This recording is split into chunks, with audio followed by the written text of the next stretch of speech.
Hello again, YouTube. I hope you're all doing wonderfully today and that you had a fantastic holiday season. We are kicking off 2024 with a couple of changes, as you can probably see. I did mention this briefly the other day in the community tab, and perhaps some of you have seen already on Twitch. I did debut a couple of new models, which is really, really exciting. I'm super stoked to get using these here as well. So I hope you enjoy them as much as I am. And yeah, I just want to say a quick thank you to everyone who has been around and joined us for this journey during 2023. That really does mean a lot to me.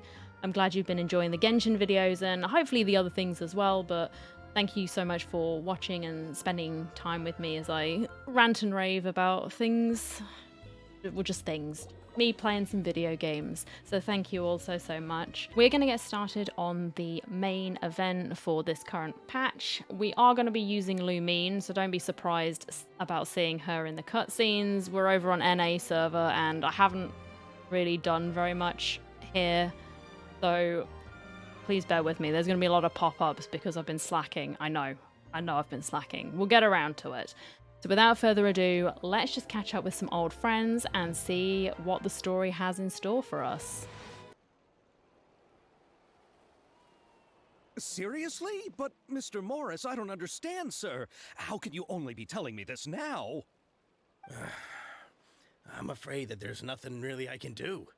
I'm really facing a crisis. My hands are tied. Not a crisis, no. But what about my film? Well, I'm afraid you'll have to come up with something on your own. Take it from me. Sometimes you just have to let things go. Same goes for this film festival. Not on my watch. See? Oh. Traveler and Paimon are not going to allow this to slip. Hey, isn't that Xavier? So he's back in Fontaine now. Apparently so. It's been a long time. Oh, why, if it isn't the dear Traveler and Paimon. I really didn't expect to bump into you here at this time. It's been a while. How have you been? Well, Oh. I was doing just fine until I received some terrible news just now. The investor I was working with for my upcoming film has fallen upon some hard times and is no longer able to provide the promised amount of funds. I spy with my little eye. I know this is a serious matter, but I spy with my little eye. Chevreuse. Looking forward to meeting you. Can't you just find a different investor? Unfortunately, that's not how it works. We had signed an agreement specific to the Fontaine Film Festival, stipulating that I cannot work with any other investors until the festival is finished. The Fontaine Film Festival? What's that? It's a good question, Paimon. What is that? Oh, is this your first time participating in Fontaine's Fontaine Film Festival? Then allow me to fill you in. Please do. The Fontaine Festival was established to commemorate the legendary Loch Knights, who went on a quest to search for the Oceanids, and eventually welcomed the Hydro Arconageria. Okay. Interesting. The holiday is deeply connected to the founding of Fontaine, as well as its unique laws and trials. It's one of the most important festivals for this nation. I see. Okay. But what's with that weird expression on your face? It's like you're trying really hard to remember something. I was just trying to recall the exact description from the books, in order to avoid any unnecessary arguments over semantics.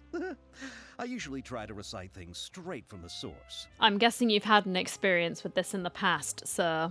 I won't pry. By the way, Paimon thinks she gets it now. It's just like the Windbloom Festival in Mondstadt, and the Lantern Rite in Lille. Both very important events. And I'm looking forward to Lantern Rite this upcoming year. I hope it's going to be a good one. It was good this year, I thought. It was a laugh, so I'm looking forward to seeing what they have in store for us next time around. Yes, those are festivals of a similar variety. Who doesn't like a good festival? And just like those of other nations, Fontaine will hold a plethora of events around this time each year. Okay.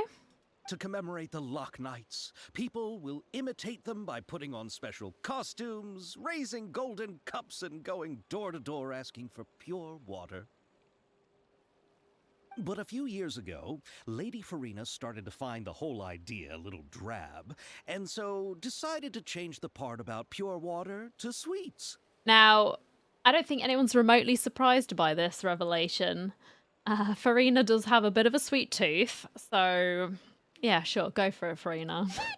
Really doesn't surprise Paimon at all. No. The whole thing seems more akin to a carnival now, and it's quite popular among the kids. Every year you can hear a bunch of them saying, "Trial or treat." Okay. Oh, that sounds pretty fun. But how does that connect back to the film festival you mentioned? Ah, yes, it appears I've strayed off topic. I just got too excited after seeing you. Let me get back to the point. Yes, please do. The Fontaine Film Festival is an event proposed by the Fontaine Film Association this year. Okay. Now that film technology has matured as a medium, it's the perfect time to introduce more people to the art form. Seems good to me. Okay. During this time, people may submit films to be evaluated, and the entry with the highest score will be given the Farina Award by the association. Interesting. So it's kind of like Cannes, isn't it? Or maybe the BAFTAs or Oscars, perhaps. What award? Yeah, you heard Paimon. The Farina Award. You know, after the Hydro Archon.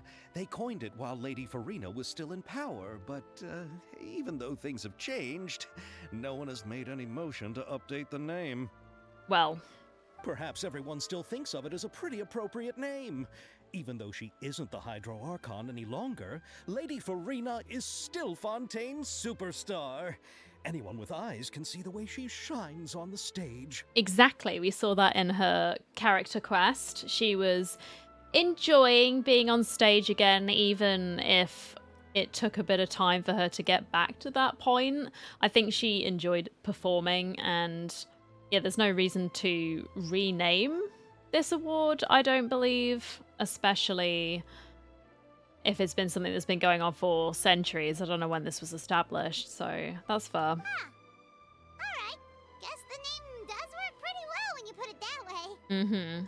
Oh, but who would have guessed there'd be an issue with the funding?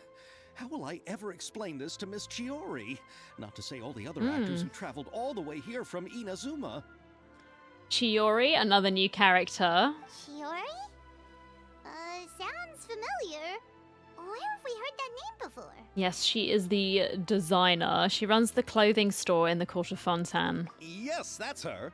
I asked her to oversee the event's art direction, including the design of the actors' costumes and appearances. That makes sense. I wonder what she's going to be like personality-wise. I'm intrigued. Oh, Paimon remembers now. Navia said that her clothes were designed by Chiori, and Kirara's outfit too.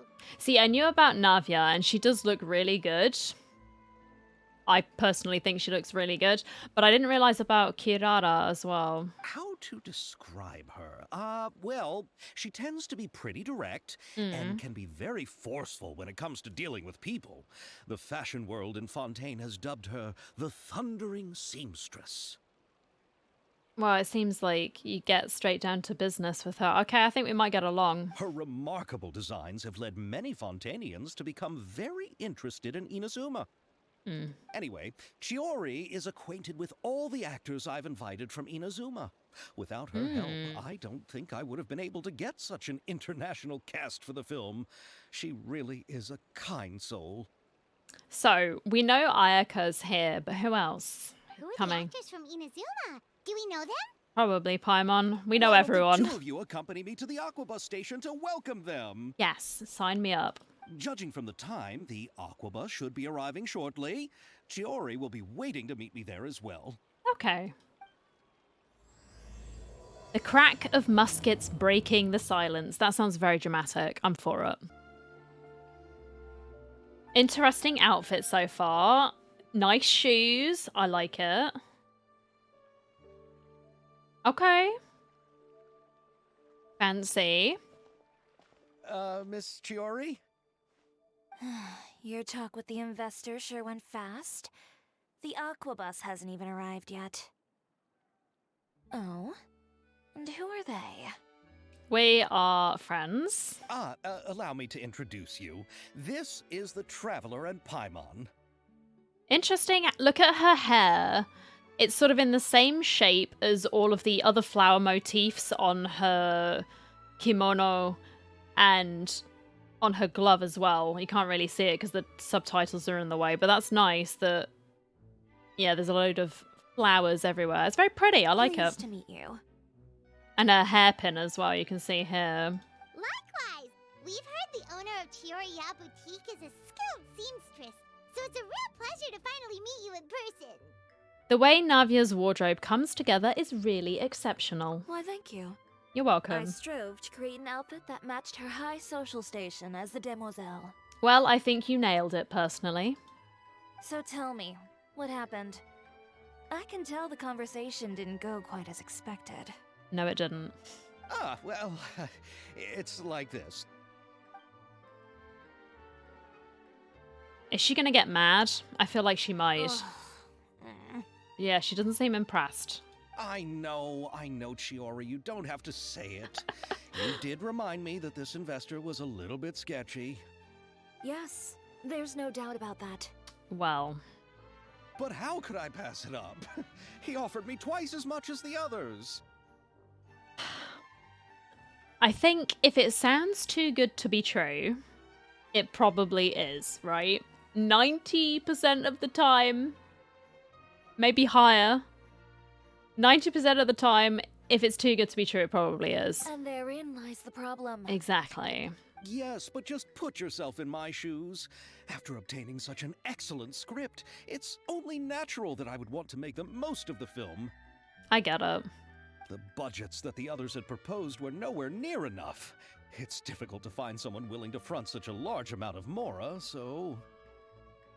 Oh, Don't be sad, Xavier. We might be able to help scrounge up some more together for you. excuse me, Paimon. Are you offering up your pocket money that you apparently have stashed away, but I had nothing, no knowledge whatsoever of this? I had no clue until you said it casually in conversation, and I've been paying for all of your snacks this entire time.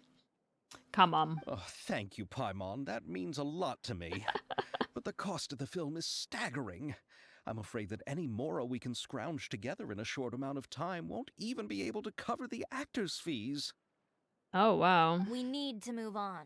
What's happened has already happened, and there's no changing it. But now's not the time to give up. I think I'm gonna like her. Yes. What? You're saying that you have a plan? Well, there's no point in sort of crying about it because it's happened, right? We need to figure out a solution as to what we can do next. No, that's not what I mean. I'm simply saying I wouldn't give up just yet.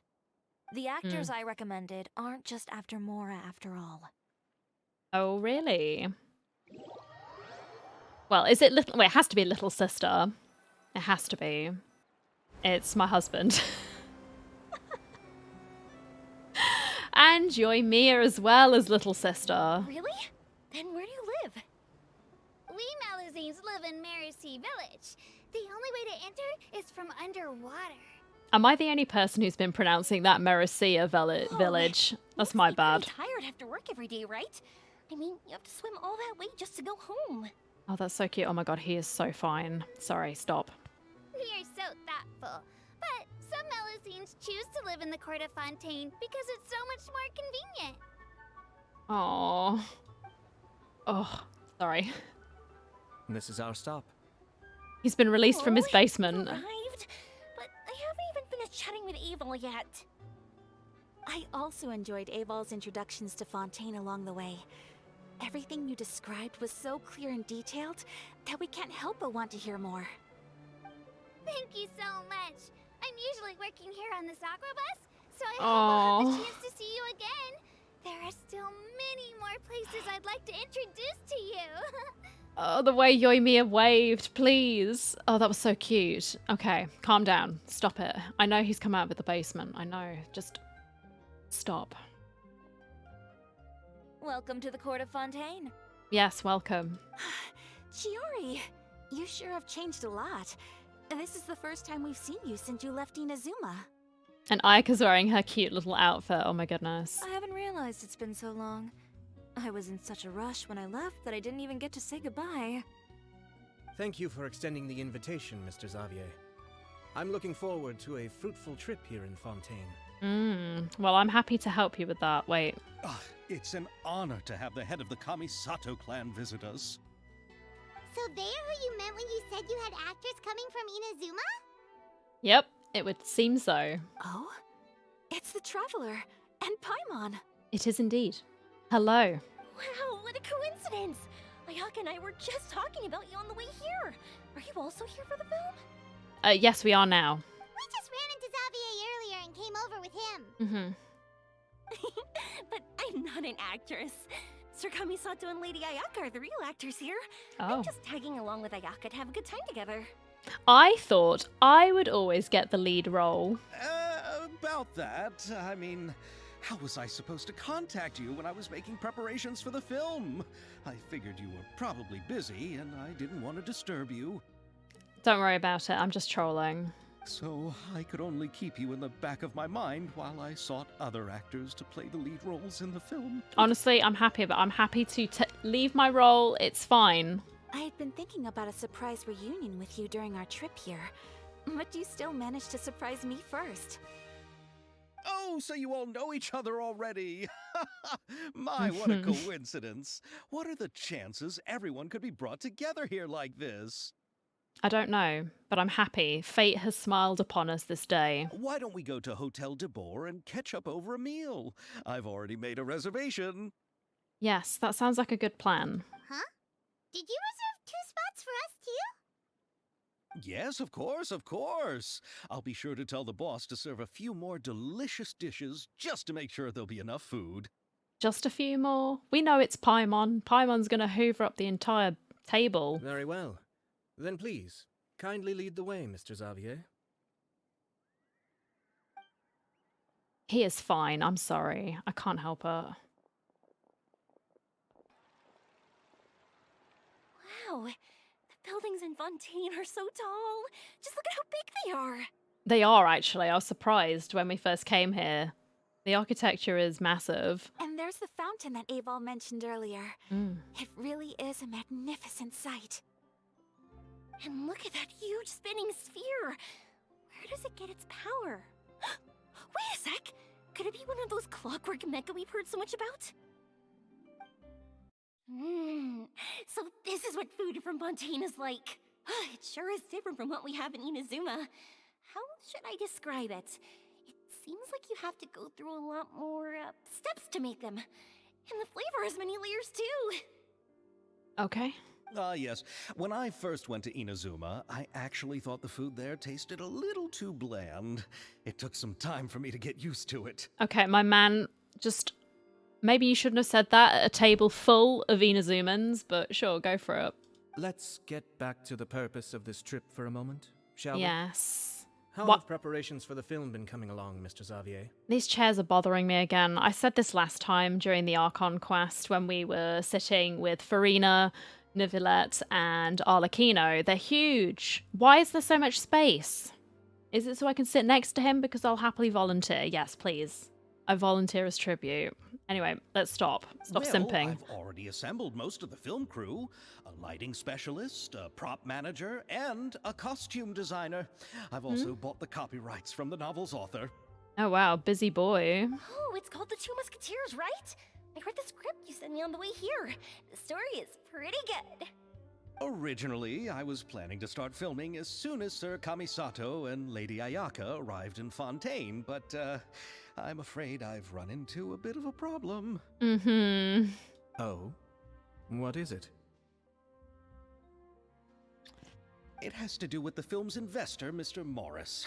He suddenly informed me this morning that he's encountered some financial trouble and will be unable to release to me the amount of funding agreed upon. It's said that Fontaine's legal system is well developed. If he has violated the contract, then can't you simply take him to court over the matter?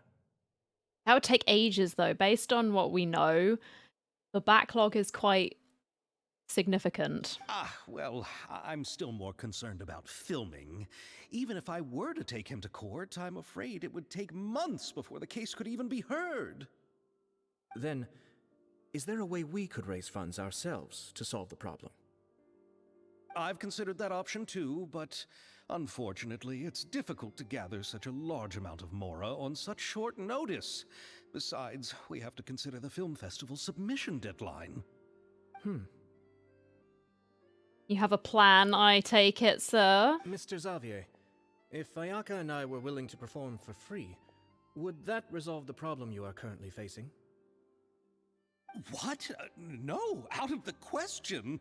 To have you come all this way just to act for free? Oh, no, that won't do.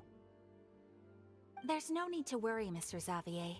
My brother and I had actually intended to work for free after receiving your invitation. Oh, I see. Doing this as a sort of goodwill favor, I suppose, to establish the reputation between Fontaine and Inazuma. Inazuma has only recently reopened its borders. Yeah, there we go. And needs to strengthen its relations and cultural ties with other nations. We didn't have many collaboration projects with Fontaine in the past, so we hope this trip would serve as a good start for the future. I would say so. Indeed. You could say that's the real reason why the Yashiro Commission agreed to come to Fontaine. Yep. I understand, but having you two act for free just doesn't seem right. Not at all. While we're officially here to conduct a cultural survey of sorts, we must express our sincerity if we want to establish formal cultural ties with your nation. This film will serve as proof of friendly cooperation and cultural exchange between Inazuma and Fontaine. If you still don't feel comfortable with this arrangement, I would also be more than happy to be introduced to some other renowned individuals in Fontaine's literary and artistic circles. Well, we know of one person at least. All right, I'll do as you say. Thank you so much. I'll make sure to cobble together enough mora now, even if it means selling my house, my camera, and every single family heirloom. I don't think you need to go that far, buddy, but calm down. Come on now, no need to go that far. I'll also help you out as a brand sponsor. Yeah, I like her. She's funny. We can help too. Just say that you got our contribution from some personal friends. Me too. Even though I didn't bring much more to spend on this trip, it's still better than nothing. Aw, Yoimiya is so happy. She's great. You are too kind, all of you. I really don't know how to... Okay, calm down, bro. Stop crying. Alright, enough about that. Now that we have Xavier's savings, my support, and 2 leads who are willing to act for free, I think we will be able to make this happen. Yeah, thank you for cutting that short, because that was getting awkward. So, instead of Mora, you'll help with filming and production. Oh, but how can we help with that? We don't know much about making a film. Moral support, Paimon, I don't know. Alright, pull yourself together, Xavier.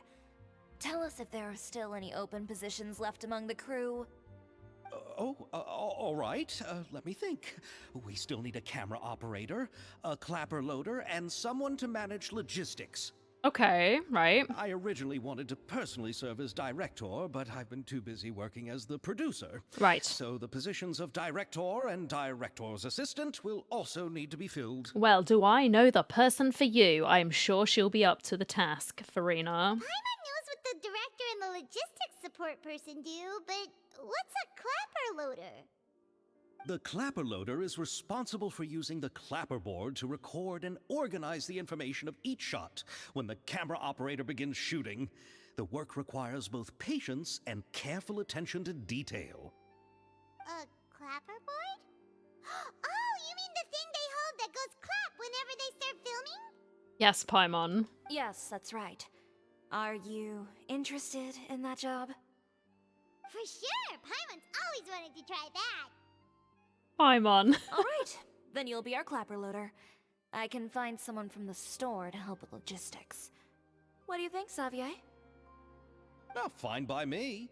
As for our camera operator, I was thinking of letting the Traveler take the role. Oh, is that wise? I don't know, because if Ayato is going to be acting in this film, you're going to be wanting shots of everyone else other than him. I'm just going to be focused solely on him, I feel, if you're giving me this responsibility, because I am a shrimp. And I will admit it, I'm proud. I have this status. Oh, she's great when it comes to using a camera. And I wear it with pride. I can't count how many things we've taken photos of during our journey. We have. Yes, that's also what I was thinking. I noticed the Traveler had an eye for photography and composition when we worked together previously. Well, thank you. I'm sure that's due to the traveler's journey across Teyvat and all the places they've seen. After so many adventures, using a camera must be second nature by now. What do you say, Traveler? Are you interested in the job? Lights, camera, action. Thank you. It really means a lot to me. Come on, friend. Let me give you a big warm hug. Whoa, personal space, buddy. I think we'd better get to work. So all that's left for us to find is a director and an assistant. All right, Farina, let's go. Oh, me. I want to be the director's assistant. All we need to do is help the director, right? I can handle that. I think Farina and Yoimiya would get along quite nicely. All right, then all we need is a director. Oh, all the well-known directors in Fontaine are probably also busy working on their own films these days. I'm not sure who will have time to help. Oh, Farina helped out a theater troupe recently by serving as an artistic consultant. She could be a good director, right? Besides, it's not like she has anything else to do right now. How do you know, Paimon? She might have got a load of tasks that she suddenly got. After regaining her sort of creative spark, she might be super busy. Don't assume. Farina? Do you really think Lady Farina would be willing to help us with our humble project? I mean, you don't know until you ask, man, so... Isn't that the name of Fontaine's Hydro Archon? My brother has already informed me about what happened here in Fontaine. Yes. Yep, that's her. She helped out a theater troupe not too long ago, and now she's taking up work as a director. Well, And we love that for her. I saw that musical. Her performance was perfect, and the storyboards were also excellent. Don't let her former identity intimidate you. She's the best candidate we can think of right now. You'll never know until you give her a shot. Exactly. Fine. You're right, Shiori. I'll do anything for the sake of my film. Anything! Then I'll have to ask the Traveler and Paimon to show me the way to Lady Farina's residence. I just hope she'll agree to help. I've got you, man. Do you need us to also come along? I mean, you can come along. I would not say no. I would very much need your moral support, Ayato. No, there's no need to trouble you with this. Besides, you've just arrived in Fontaine, and I'm sure there are many places you would like to visit. We can meet up later, it's fine. Just leave this task to me. It's part of my duties as the producer. Very well. Then we'll be waiting to hear the good news. I'll go with you. By the way, you might want to consider bringing a gift. Let's get some sweets. And don't worry, we won't simply drop you off at Farina's place. We know Farina pretty well by now, so having some familiar faces there should help your chances. Besides, the whole thing was our idea in the first place. Good point. All right, then I'll start making preparations. As for the gift... A gift for someone who was once seen as the Hydro Archon. I wonder what she would like. Cakes. I Sweets. recall that Lady Farina once fancied a clockwork ring, so perhaps I should get another exquisite clockwork contraption for her. Huh? Can't we just bring some desserts, like the Fontinalia mousse? That's probably going to be more appreciated. But wouldn't that be a little too cheap? She does like desserts, though. Isn't the Fontinalia festival happening right now? I heard Abel tell us on the Aquabus that Farina introduced the tradition of going door to door and asking for sweets. To do something like that, she must have a real sweet tooth. Oh yes, we got put into prison. I say proudly, we got put into prison for eating her cake, which is a grave offence. It is punishable by, 40 days in prison? It was a while anyway. I agree with Yoimiya. If the gift is too fancy, it might actually make her feel more uncomfortable. Alright then, let's go buy some Fontaine mousse! Here we go. But will that really be enough? We'll be asking her to do a lot of work, you know. Might as well ask and see. You're right. We need to further sweeten the deal. Huh? You want something even sweeter than Fontaine mousse? Yes, we'll need a gift that's sweeter than any dessert in the world. Well, what could that be? Praise? I don't know. Your words of praise. Stop sharing my brain cells, Chiori. But we can do that. That's manageable. Okay, let's have a chat with them. Oh, I got a recipe. Oh, I love recipes. You go ahead. No need to worry about us. Well, I will do, though, because you're our buddy, Ayaka. Oh, I hope Farina will like the gifts we prepared. Oh, and if you still think we should get something else for her, just let me know. I should be able to make some fireworks. Just be careful, Yoimiya. Please, please, please be careful. Can I talk to him? God, he's fine. Looking forward to the good news. That was it? Sir. That's not acceptable. I'm upset now. We're here! This is where Farina lives. It is, and it's nice. So don't be saying anything again, Paimon, because you were rude last time. Okay, I'll go knock on the door.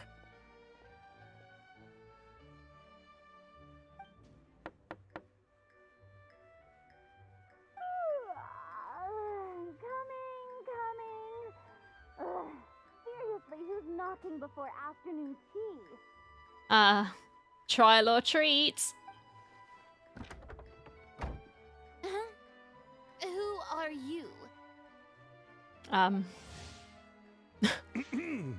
Lady Farina, please allow me to introduce myself. I am Xavier, a film director. Sorry, I haven't met her on this particular server yet. I apologize, because we are using Abyss Twin Lumine. Very kindly, she has stepped in for us. Hello. Oh, is that the traveler in Paimon I see behind you? It is. And who's this?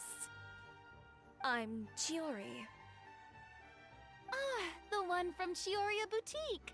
Hello, hello. The very same. So, what are you all doing here? Do you need something? Yes, actually we do. Did you just get up, Farina? It's already past noon, you know. Paimon. Huh? Zip it. Paimon means the weather is so nice in the afternoon and the sun is so warm. Just like how you make us feel. Sleeping in late is a really smart idea. I don't know if that worked, but good attempt, Paimon. No. I was just up late last night reading some novels. What does sleeping in have to do with the weather? This is a small gift we've prepared for you, Lady Farina. We hope you like it. No need to be so formal. I'm just a regular person like everyone else now. Oh, is this Fontaine mousse? It's one of my favorites. That's great! So, actually, there's something we need your help with. Given your renowned passion and understanding of drama, I would like to ask that you serve as the director of our film crew. Please, please help us. Oh, but didn't you just say that you're a director? He is, but not for this project. Yes, but for this particular project, I'm mainly working as a producer. Besides, I'm sure that your understanding of the performing arts far surpasses my own, Lady Farina.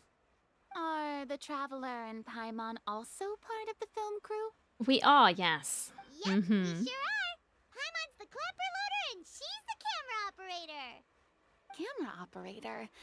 That can be a pretty technical job, and it directly affects the final quality of the film. Are you really up to it? I have experience. I can show you if you like. No, I'm not questioning your abilities. It's just that I've never really seen you use a camera before. Well, would you like to see all of the screenshots I've taken of all my husbandos? I've got quite a few. We'd be here all day, so maybe that's not a good idea. Maybe you can come up with a test for the Traveler and see for yourself.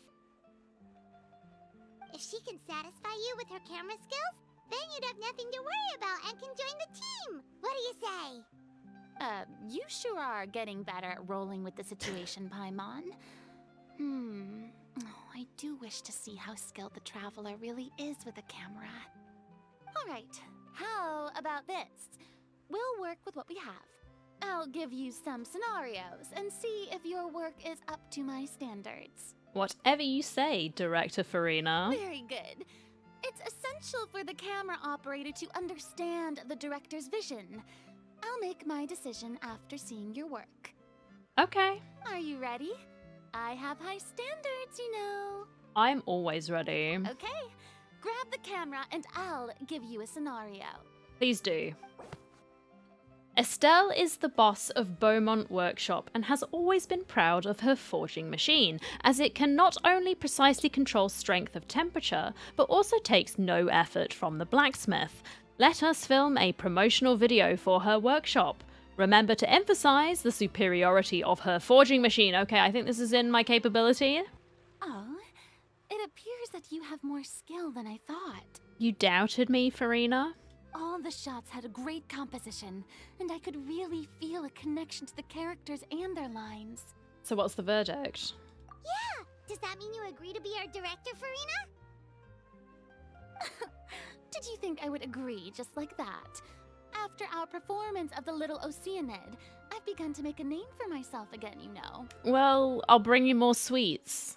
In fact, I've already had several troops approach me for the Fontaine Film Festival. Oh. Unfortunately, the scripts were all pretty boring and didn't pique my interest. Fair enough. If others were to find out I agreed to work with you so easily, then, well... There'll be trouble. Hey, but didn't we have a deal? What else do we need to do to convince you, Farina? Well, what about the pay?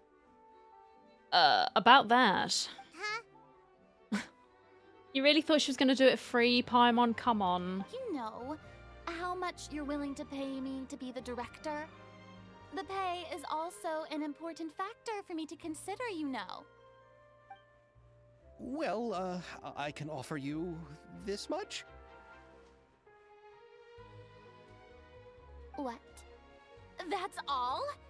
If Nervilat were to hear of this, he could charge you with underpaying your labor.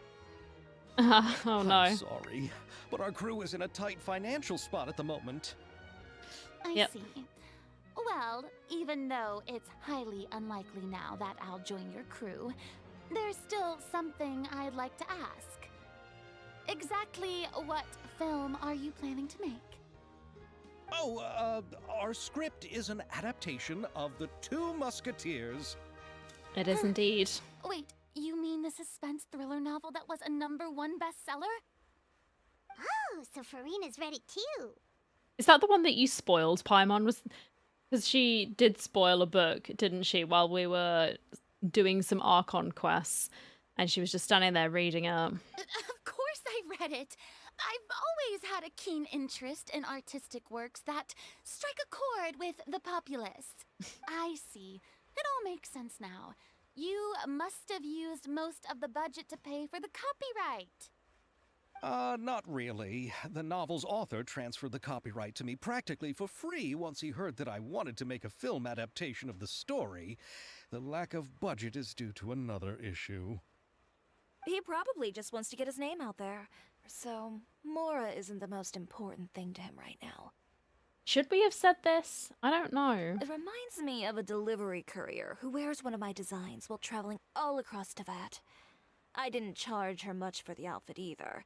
The exposure she provides for my brand is well worth it. Free marketing, I guess.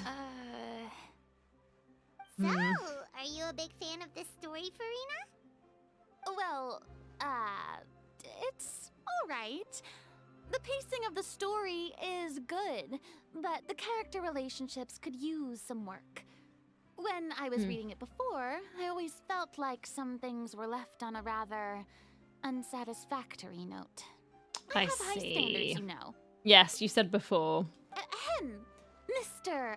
Xavier, if, hypothetically speaking, I agree to be the director, how much freedom would I have in terms of script revisions and creative interpretation? Oh, as much freedom as you would need. I wouldn't dare doubt the tastes of Fontaine's greatest star.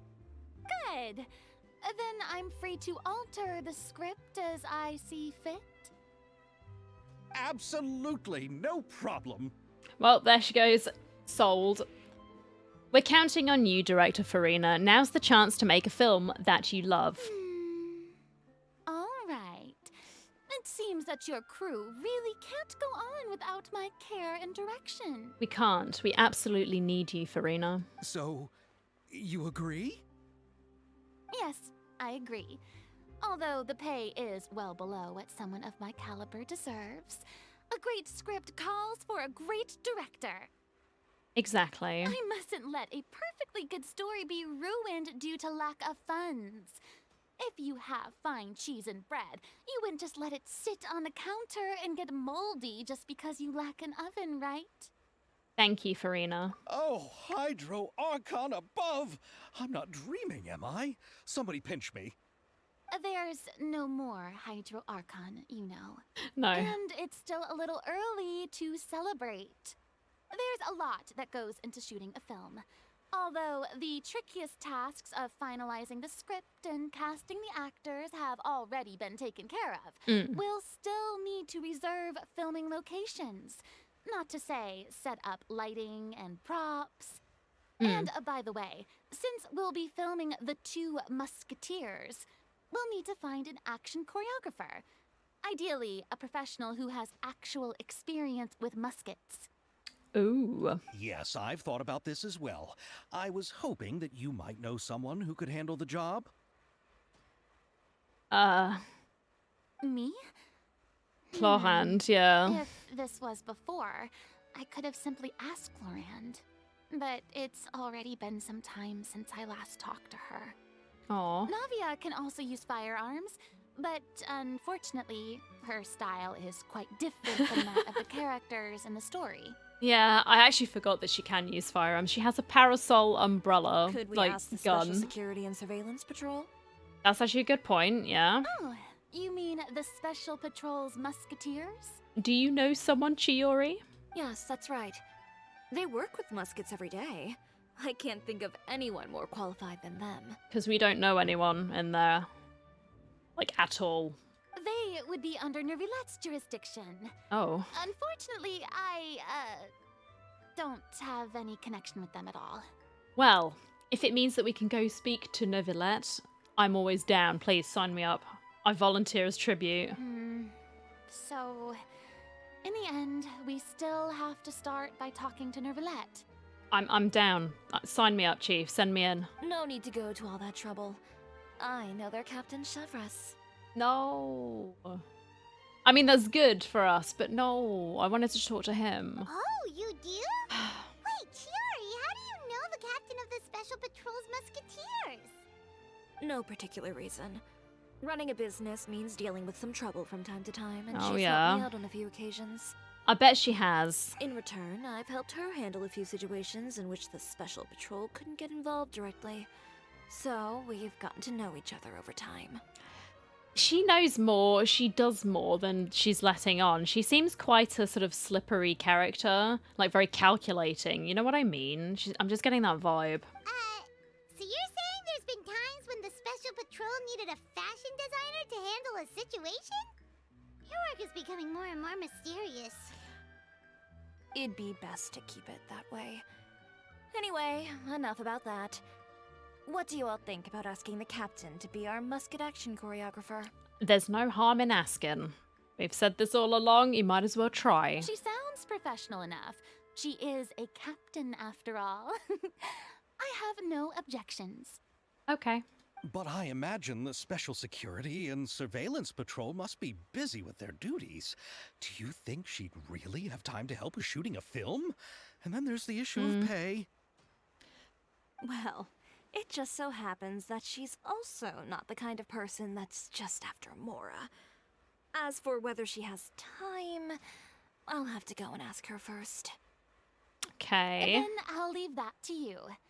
Macaroni's on sale today, so I've got to go. You can just tell me how things went when we discuss tomorrow's plan later. Please tell me what you plan on doing with that macaroni. Will it be with cheese? Will it be with tomato sauce? I don't know. No problem. Having Farina join feels like a big boost to our team. It does. Of course. Just wait until the day of our premiere. You'll witness the true power of my name in these lands. You'll be so glad I agreed to help. I can guarantee that even the standing tickets will be sold out. I'll be sure to ask some people I know to see if they'd be willing to act as extras. Well, that's appreciated. Thank you. Seems like you're finally getting more comfortable with your own reputation now. I didn't ask for the Clapper Loader's commentary, Paimon. Yeah, you tell her. I can't wait to see our film's premiere. Then let's get going. I happen to know where Chevrolet is today. Okay, where is she? By the Whoa. way, I'm curious. If my pay is so low, then what about our 2 lead actors? Didn't they travel here all the way from Inazuma? Actually, they told us that they see the trip as part of a cultural exchange, so they didn't ask for any pay. What? So is every person in Teyvat who doesn't want money gathered here to shoot this film? Don't tell me Chiori isn't being paid either.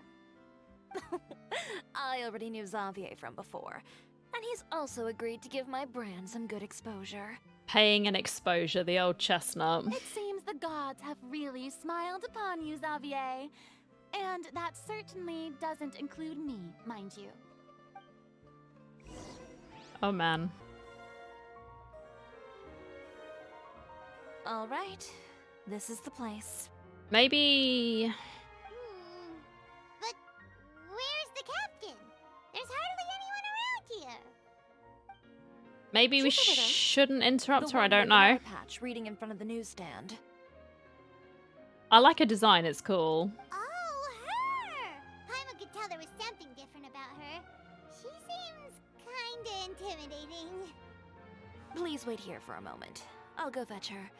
She's working now, so you might not want to get in her way. She's all yours. Working? But isn't she just standing there and reading a novel? If she's working, she's probably on a stakeout. If she's just standing there, Paimon, but sure. Just trust me. Oh, alright, let's see what happens then. Mm-hmm. Chiori sure is a mysterious person. She claims just to be a fashion designer, but she knows all these powerful people. The court of Fontaine isn't particularly tolerant of visitors from overseas, so it isn't easy for a foreigner to promote their brand here. Even more so in the competitive world of fashion. Yeah, I can imagine it would have been really difficult for her when she first arrived. Maybe there'd be a lot of prejudice against her for being a foreigner. Even a local like me just trying to make a film has to face all kinds of challenges. So I can only imagine what Chiori has been through to get where she is today. I'm sure that having more connections has definitely worked in her favor. I would 100% say so, yes.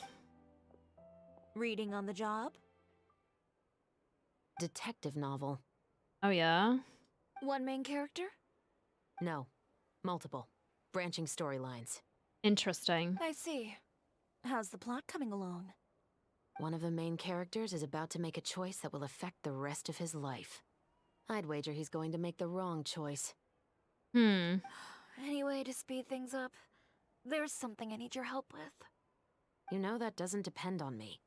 It all comes down to what the character chooses. It's that one, it has to be. He's got the evil eyebrows, it's that guy. Which is exactly why I'm here to help.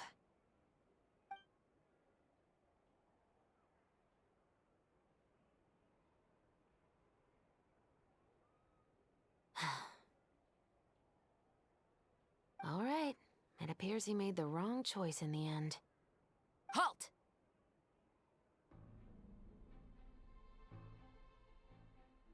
Huh? What's going on? Don't play innocent, dude. Hand over whatever you're holding. Oh, it's just a book. I didn't buy anything else. Just a book, okay. And I'm sure you wouldn't mind letting me have a look. Excuse me, officer. I don't mind you standing around here, not purchasing anything, but I'd prefer if you didn't disturb my customers. It's bad for business, you know? Don't give me that act. You won't be able to get off so easily either. You've I been am busted. Chevres, Captain of Fontaine's Special Security and Surveillance Patrol.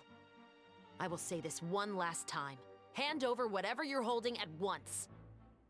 And before you do anything unwise, let me remind you that I'll have you on the ground before you can even think about making a run for it. Oh, wow. She knows her stuff. All right. I'll give it to you. But please let me say something first. If there's any contraband in that book, then the shopkeeper here is the one who slipped it in. I don't have anything to do with this. No one said anything about contraband. Why, you trying to leave me on the hook, huh? You were the one who said you wanted it. Save it for the interrogation room. You just ratted everyone out there, man. Good job. Take them away, Letelier.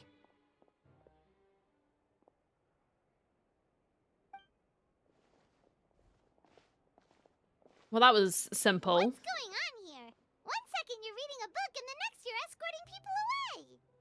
And who are... Oh! Aren't you the traveler who's been all over the papers recently? Shiori, I'm assuming what you wanted to ask me about has to do with them, right? Yeah.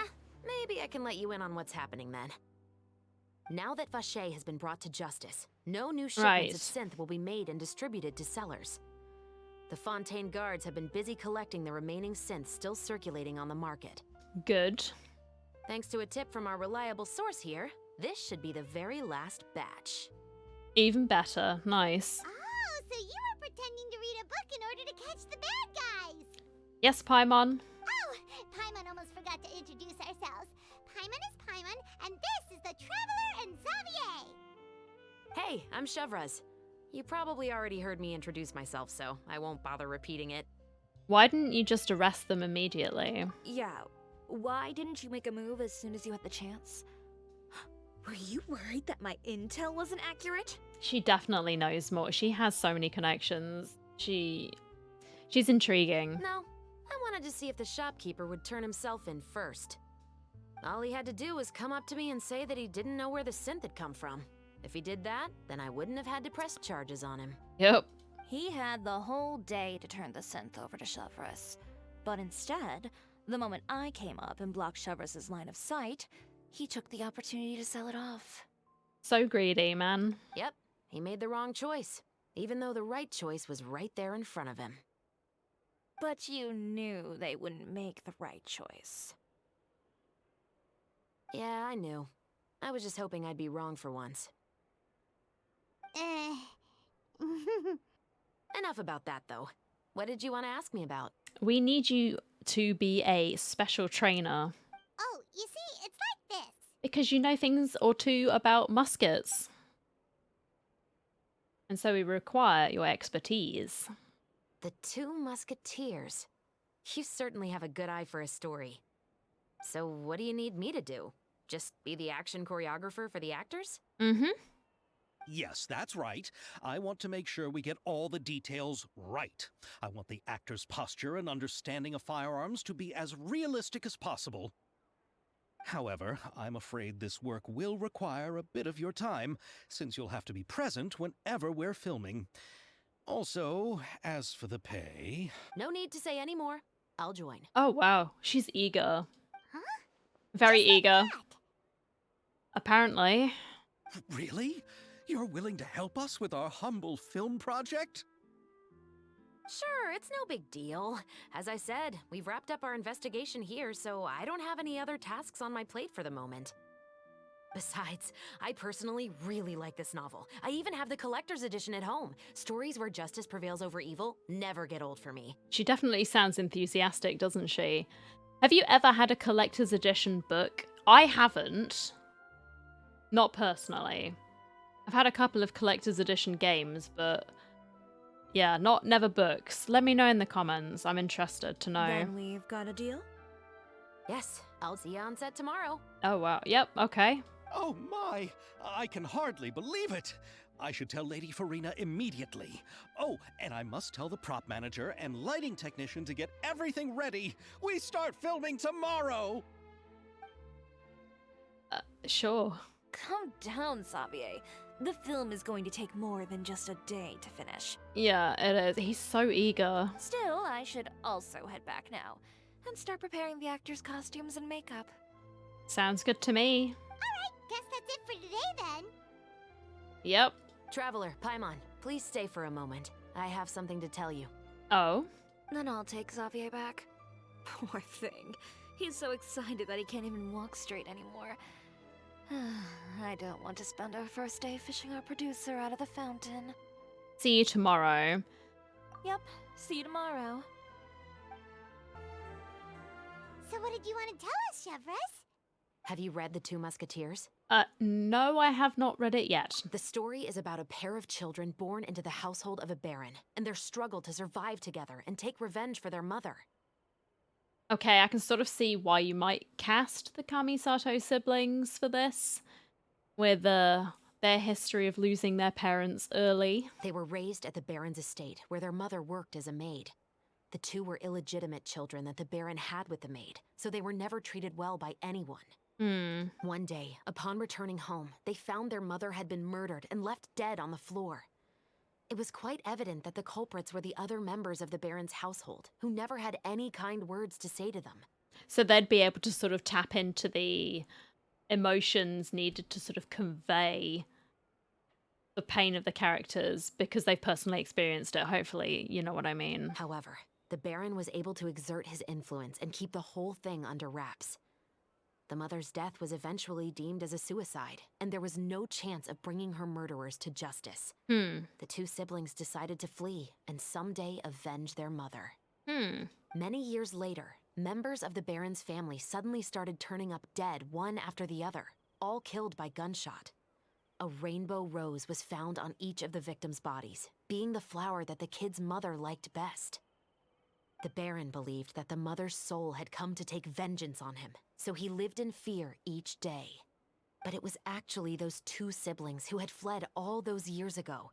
They relied on each other to survive and trained day and night, eventually becoming adept musketeers. They used all of their abilities to collect evidence and clues before executing their plan and exacting revenge on the baron. Their actions let the truth behind their mother's death be known to all. I can see why this would be a popular book. That's quite an exhilarating story. It is. Yep, the baron got what he deserved for his evil deeds, and justice was able to prevail. It was just the kind of story I enjoy. That's understandable. I think it would be a good read as well, personally. Oh, so is that why you were so willing to join our crew, Chevres? You could say it was one of the reasons. Oh, you mean there were other reasons too? Do tell. I've read the reports about you. Whether it was at the trials or when you lent your hand to resolve our nation's crisis, you've shown that you've got a strong sense of justice, as well as a great mind for deductions. Wait, so you're implying there's a case that you need our help with? Yes, you're as sharp as I expected. It seems you've experienced many similar situations before. A mystery, you say? Call me very intrigued. There's been a recent murder case involving muskets. The perpetrator's methods appear to be very similar to what is described in the novel. Interesting. Huh. Really? But Paimon didn't see anything about that in today's papers. Oh, is it the seller of the book? As in, he actually has done these crimes and it's like his confession note. This is like a tinfoil hat. I'm so sorry. This is why he got rid of the copyright. It's because he wanted to flee the country. He didn't want it to anything to do with his name. And so he's the one who committed these murders. Yeah, that's it. That's what I'm rolling with. The Marechaussee Phantom hasn't yet released any information to the public because the investigation is currently at a standstill. The murderer is extremely cautious. Right. A murder involving firearms?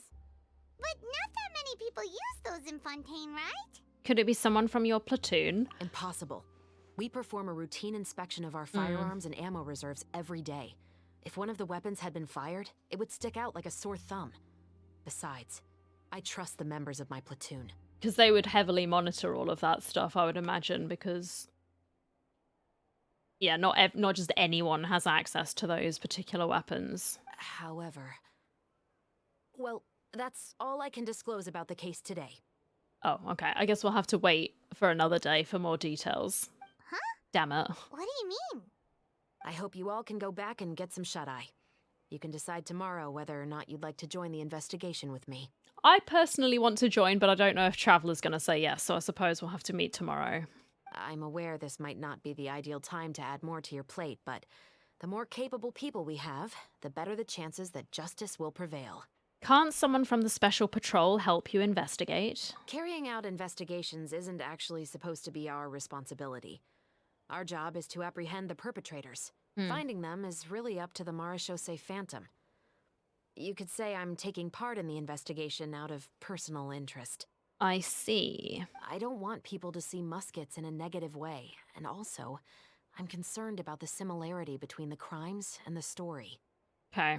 You mean they might be connected somehow? Yeah, I'm calling it as the author. It has to be. I suspect so. I'll be wrong, but... just to make myself clear, that's this my is guess. Not an order, nor is it a deal of any kind. It's a request, nothing more. Okay. If you two have any interest in the case after we finish filming tomorrow and are willing to assist me, then I would be most grateful. Sure. What do you think, Traveler? It's already been quite a day. Let's give it some thought tomorrow. Yeah, you're right. Paimon's getting a little tired, too. We've really been hustling all day. You'd better head back and get some rest. It's good to keep a calm mind, especially when you're about to make an important decision. Indeed. Otherwise, when the moment comes, you might end up like that shopkeeper and not even realize that the right choice is right there in front of you. Ayaka,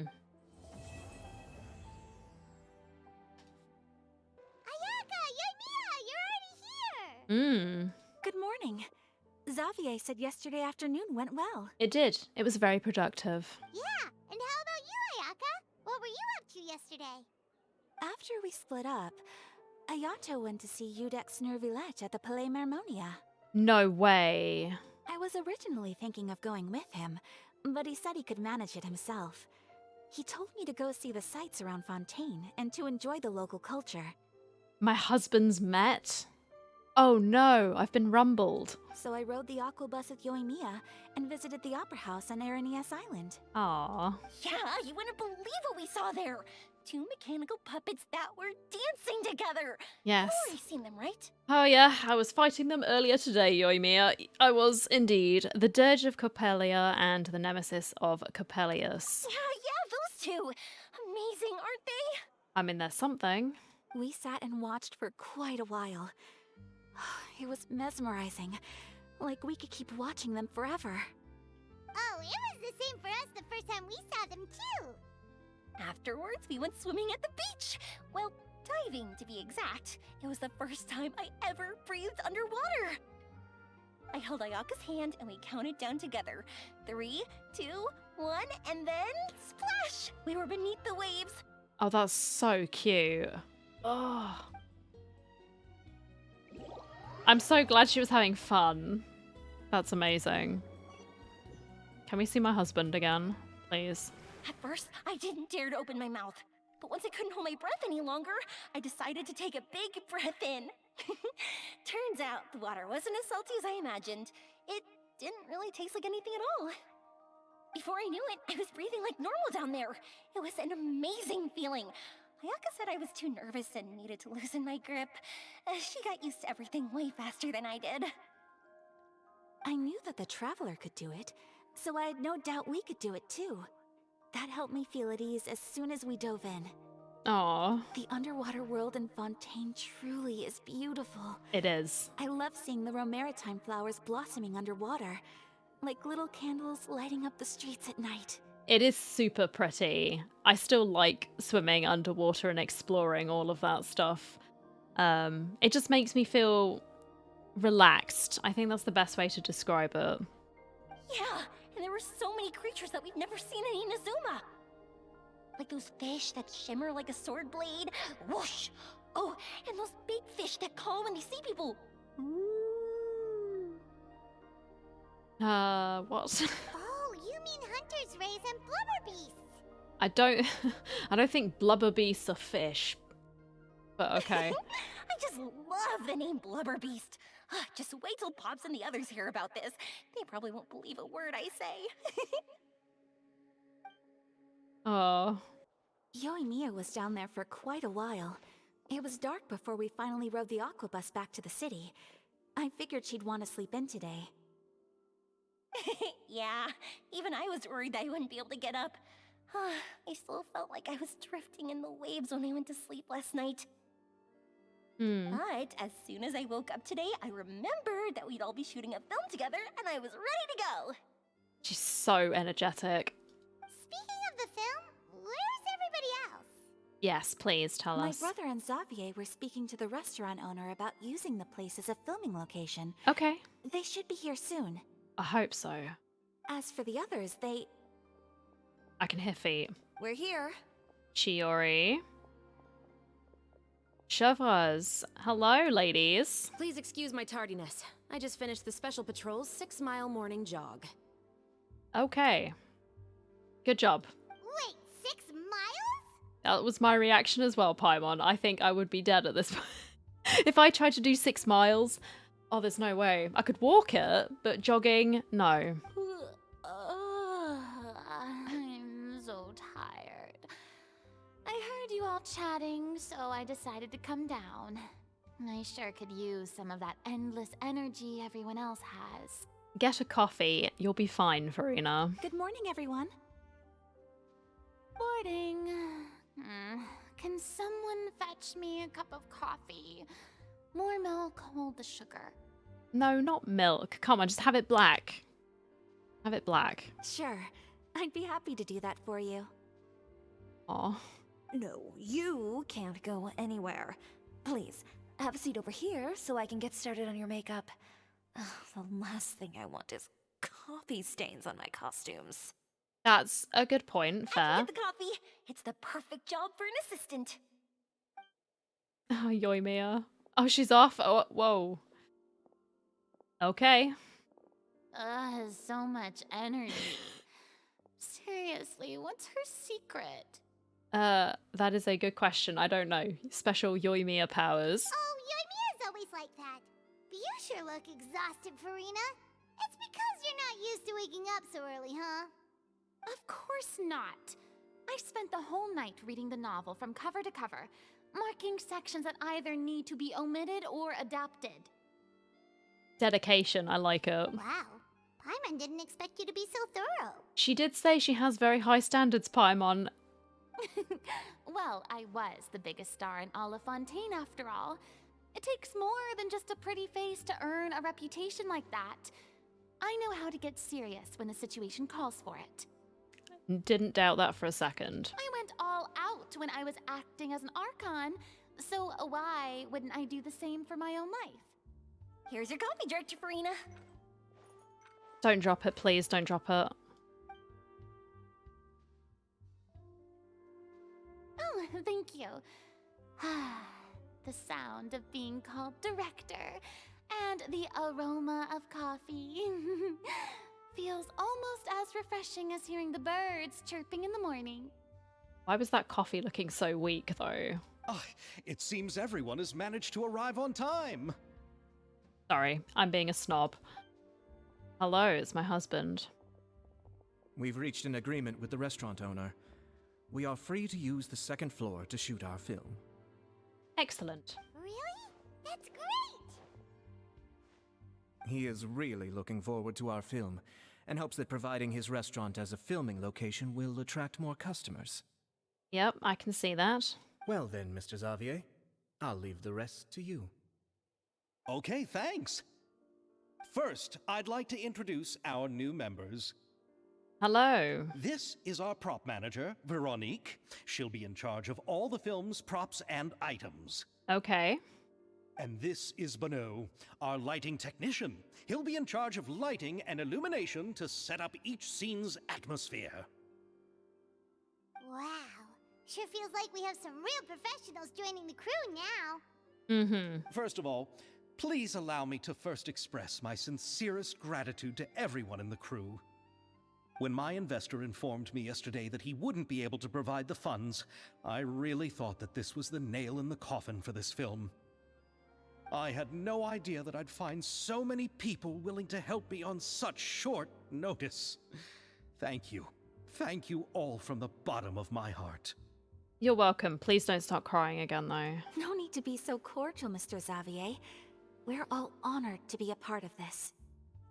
Your works made a profound impression on me when I saw them back in Inazuma.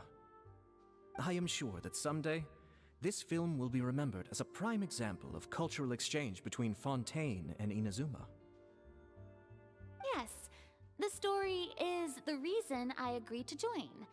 I can't bear to even imagine what this film would look like without the very best director.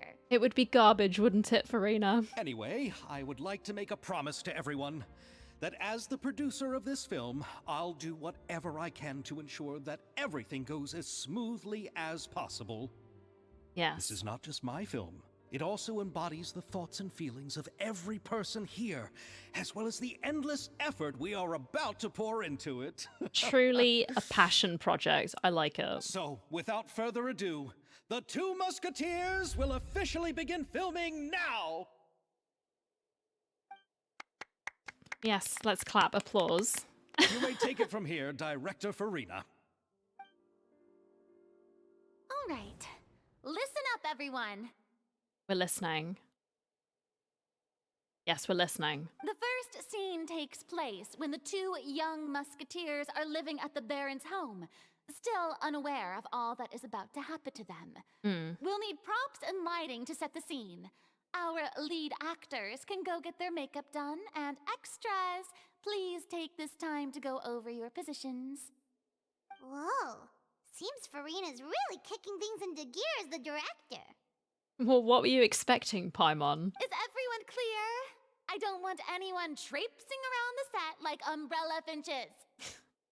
All right, cameras will start rolling as soon as the set is ready. Let's make a film that'll make some serious waves in Fontaine. Not the kind of waves that drown people. I mean, the good kind of waves. We know what you meant. That was interesting. She's oh, Farina, no. Like she's still a bit traumatized by that. Well, yes. It was 500, sorry? Not 400. 500 years of worry. Of course she's going to be upset. Come on. Anyway, let's go see if there's anything we can do to help. I do feel a bit bad for laughing, though. Oh, sorry. It's just my kind of humor. Sorry. Right. Oh, I can talk to Ayato. I'm going to talk to Farina. Is she okay? I don't need any help here. Why don't you try asking someone else? I'm just making sure that you're okay after that little blunder, and then please make sure that you drink your coffee. That looks awfully like tea, but make sure you drink your coffee while it's still hot. Alright, let's talk to Yoimiya. Hello. How about here? A little more to the left. You got it. Hey, Yoimiya, do you need a hand? No, I'm fine. You know, doing the lighting is kind of like designing a fireworks show. Okay, It's yeah. interesting to imagine what kind of atmosphere the lights will create. I heard that the Traveler will be operating the camera and Paimon will be the clapper loader, right? Those roles are just perfect for the two of you. Really? Is that because it'll be easy for Paimon to hold the clapperboard while flying? Well, sure, there's that, but that's not exactly what I meant. I just think that after all your journeys together, you two must have developed a super close bond and just naturally know how to work with each other. If I'm not mistaken, the director will want the cameras rolling as soon as the clapperboard goes clack. Actually, we start rolling before that. The clapperboard just gets edited out in post-production. Oh, I see. It's amazing to see the magic behind filmmaking. She's so excited. I love it. Yoimiya, we need lights over there, too. Oh, on it! I've got to get back to work. Chat with you later. Oh, it's exciting to see so many people working together to bring the film to life. Off she goes. Seems like Yamiya's really getting into it. She is. She always has so much energy. It's wild. But she was right. We do have a super close bond. We do, Paimon. Yes, we do. Of course.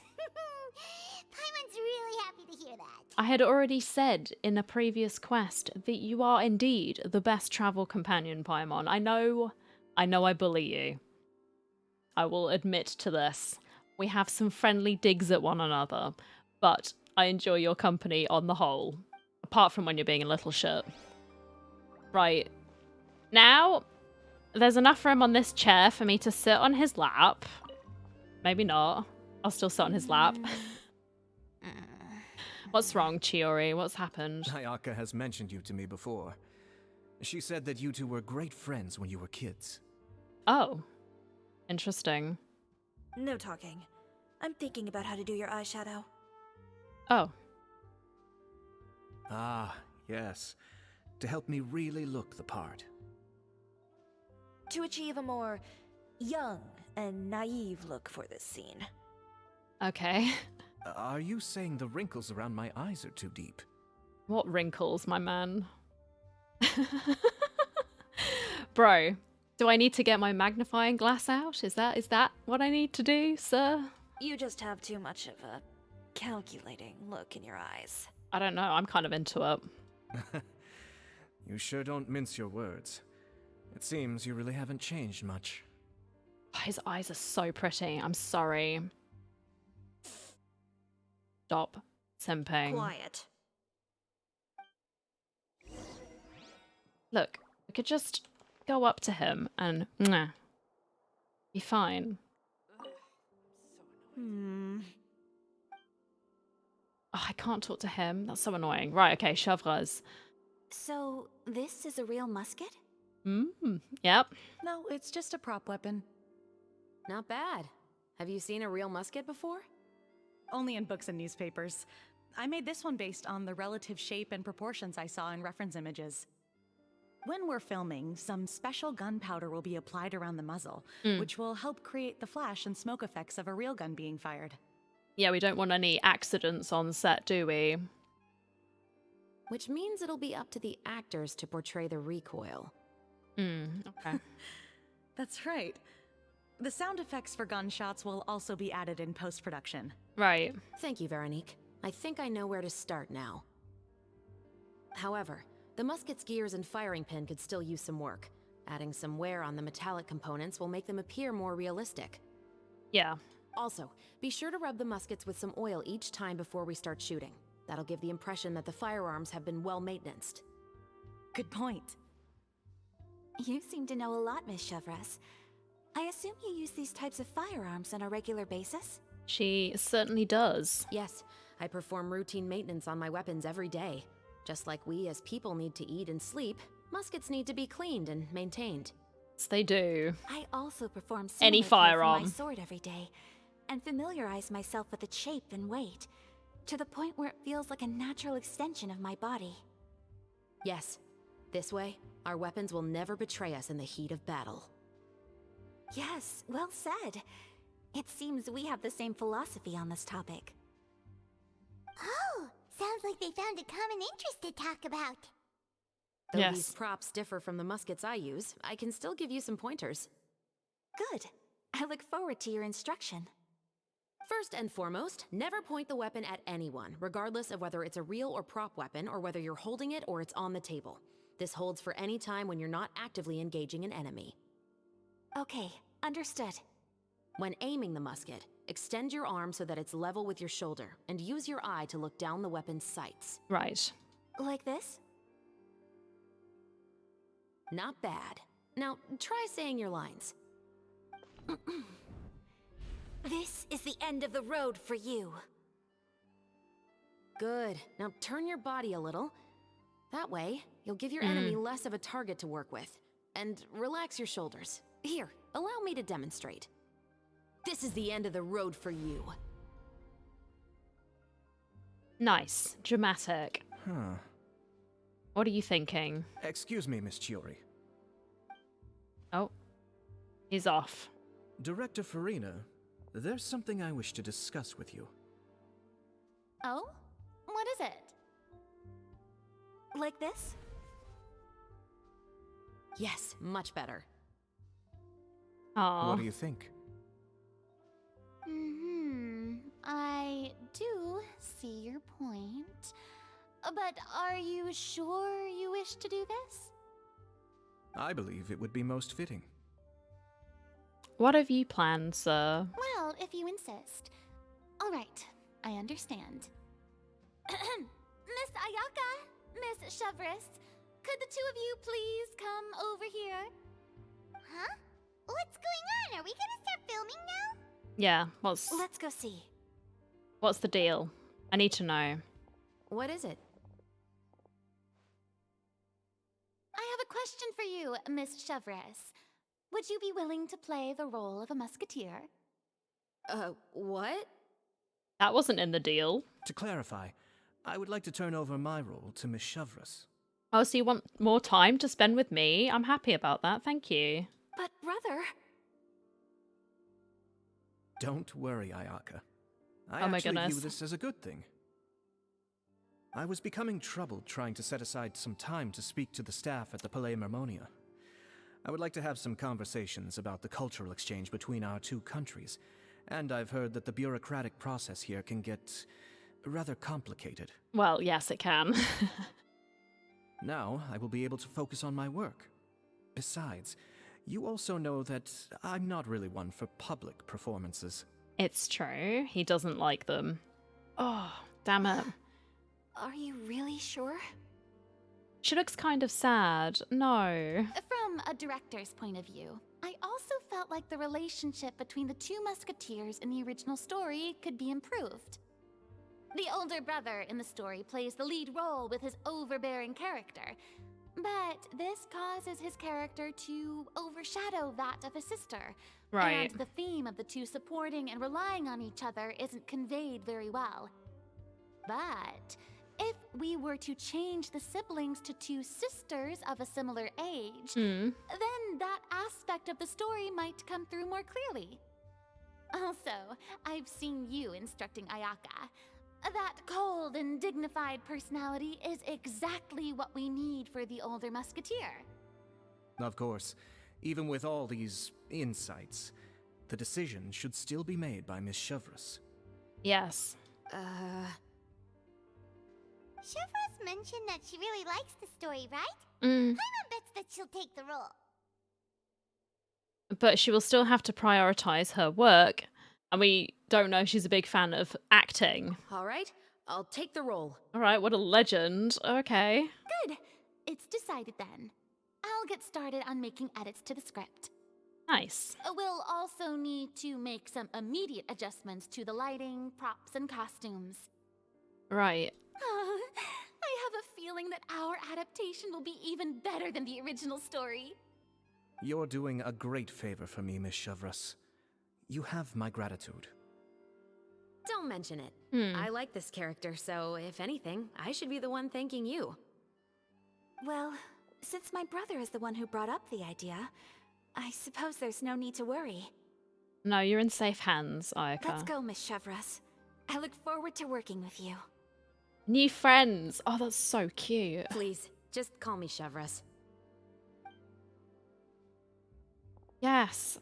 I love it. Oh. Seems like you're really going out of your way to solve the problem I was having with your makeup. Surely you jest, Chiori. I assure you that I was mostly motivated by a desire to spend more time on formal business. Okay. Oh, come on. You really think I'd buy that? According to what I've heard from Ayaka, her brother is someone who can juggle 10 different matters at the same time. I'm sure you have other reasons for backing out. Yeah, we're having a private moment. Perhaps. Ayaka always said she wanted to go out and see more of the world, just like the Traveler. Yeah, that's so sweet. But I feel that she needs not only to see other nations, but also to make some different kinds of friends. Aw. I think it would be harder for her to make new connections with me constantly by her side. I would like to give her some space. Ah, adorable. All right, go on. Spoil her some more. She deserves it, does she not? I would do the same. Ayato, it's too bad you're stepping down from the role. Paimon really wanted to see you act as a musketeer. This is the punishment you deserve. No need to poke fun at me.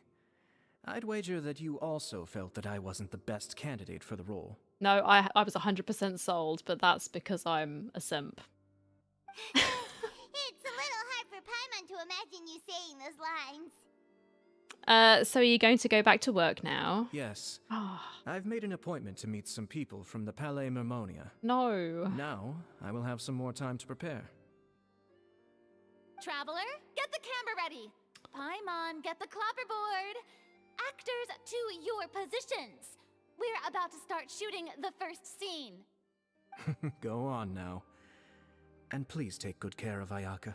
I always do, sir. Oh, I'm gonna miss him. Yep, don't worry. You can count on us. Good luck with your work. Thank you. I look forward to seeing the film when it's finished.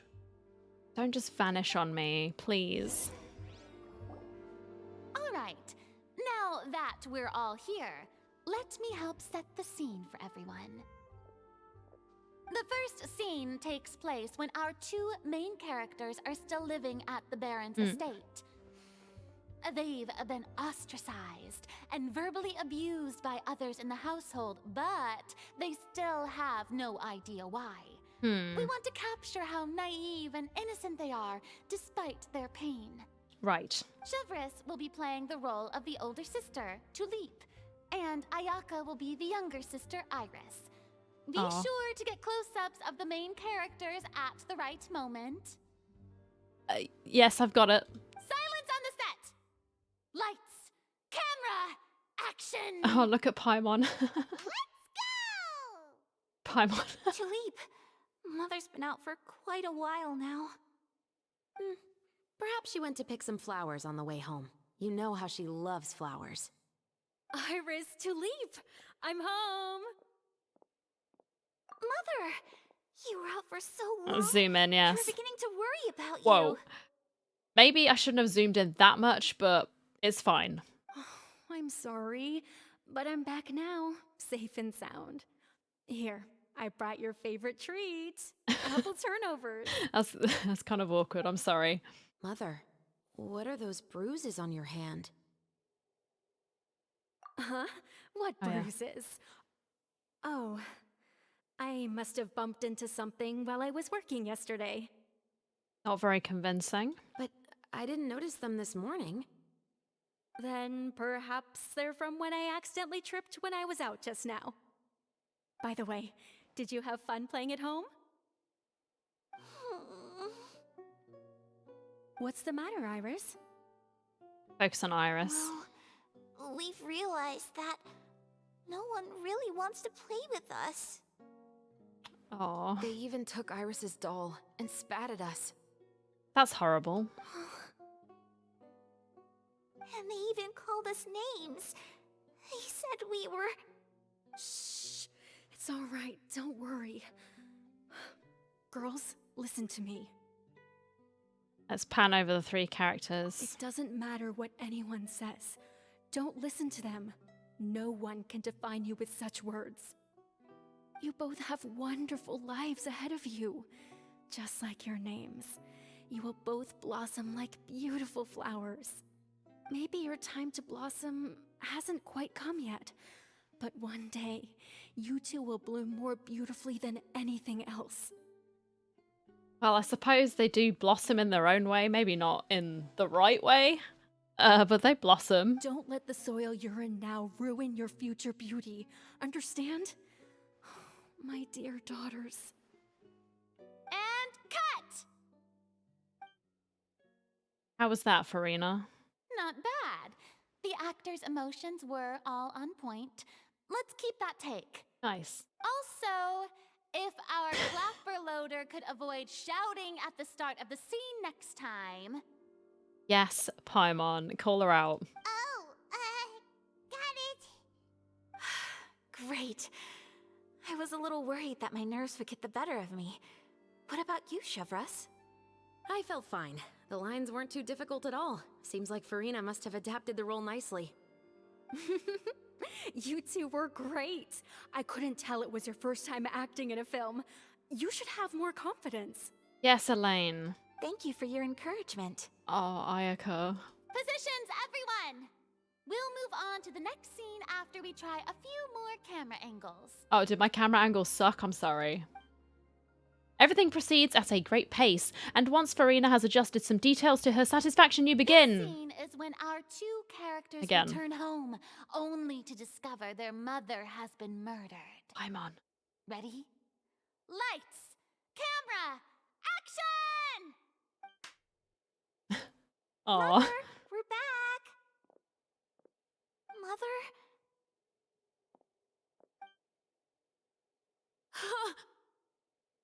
What's wrong, Tulip?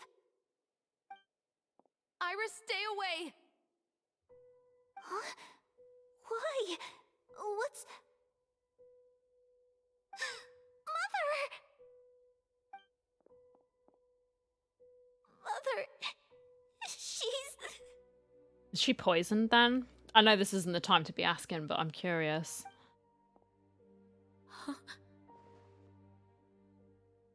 There's poison in this Yeah, cup. okay. Sorry. I could have sworn I've seen this kind of cup before. Okay. Those aristocrats. They didn't even try to cover up their actions.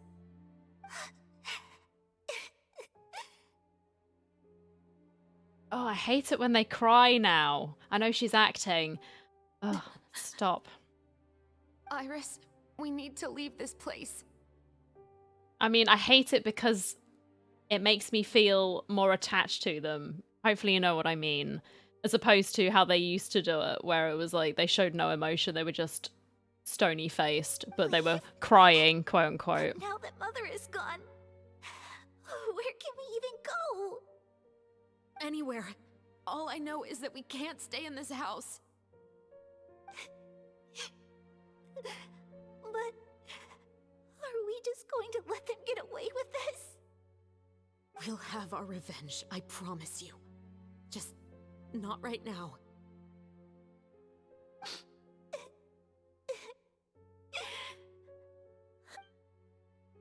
Come on, let's go. No, wait. We can't just leave Mother here like this.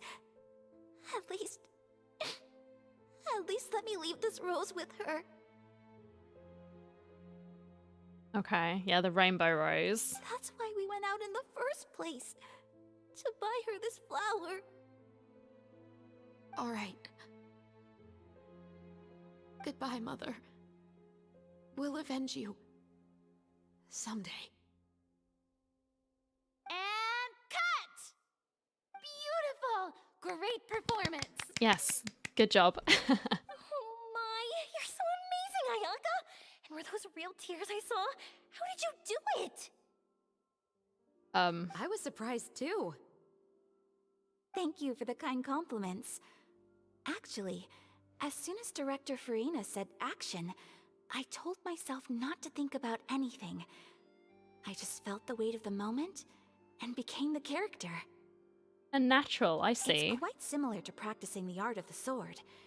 You clear your mind and focus only on what's happening in front of you. Ayaka's performance was amazing. Have I discovered an acting prodigy? Perhaps you have, Farina. Pipe down, everyone! We need to move on to the next scene! No rest, no chatting, let's go. Yeah, very Farina.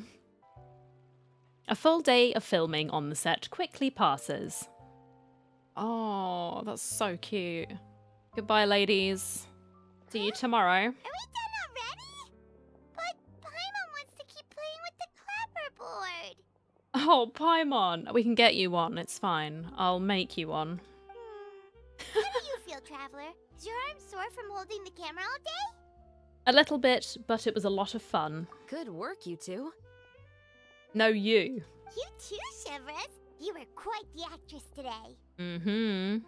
I've read this novel many times before. I have a good grasp of my character's mindset.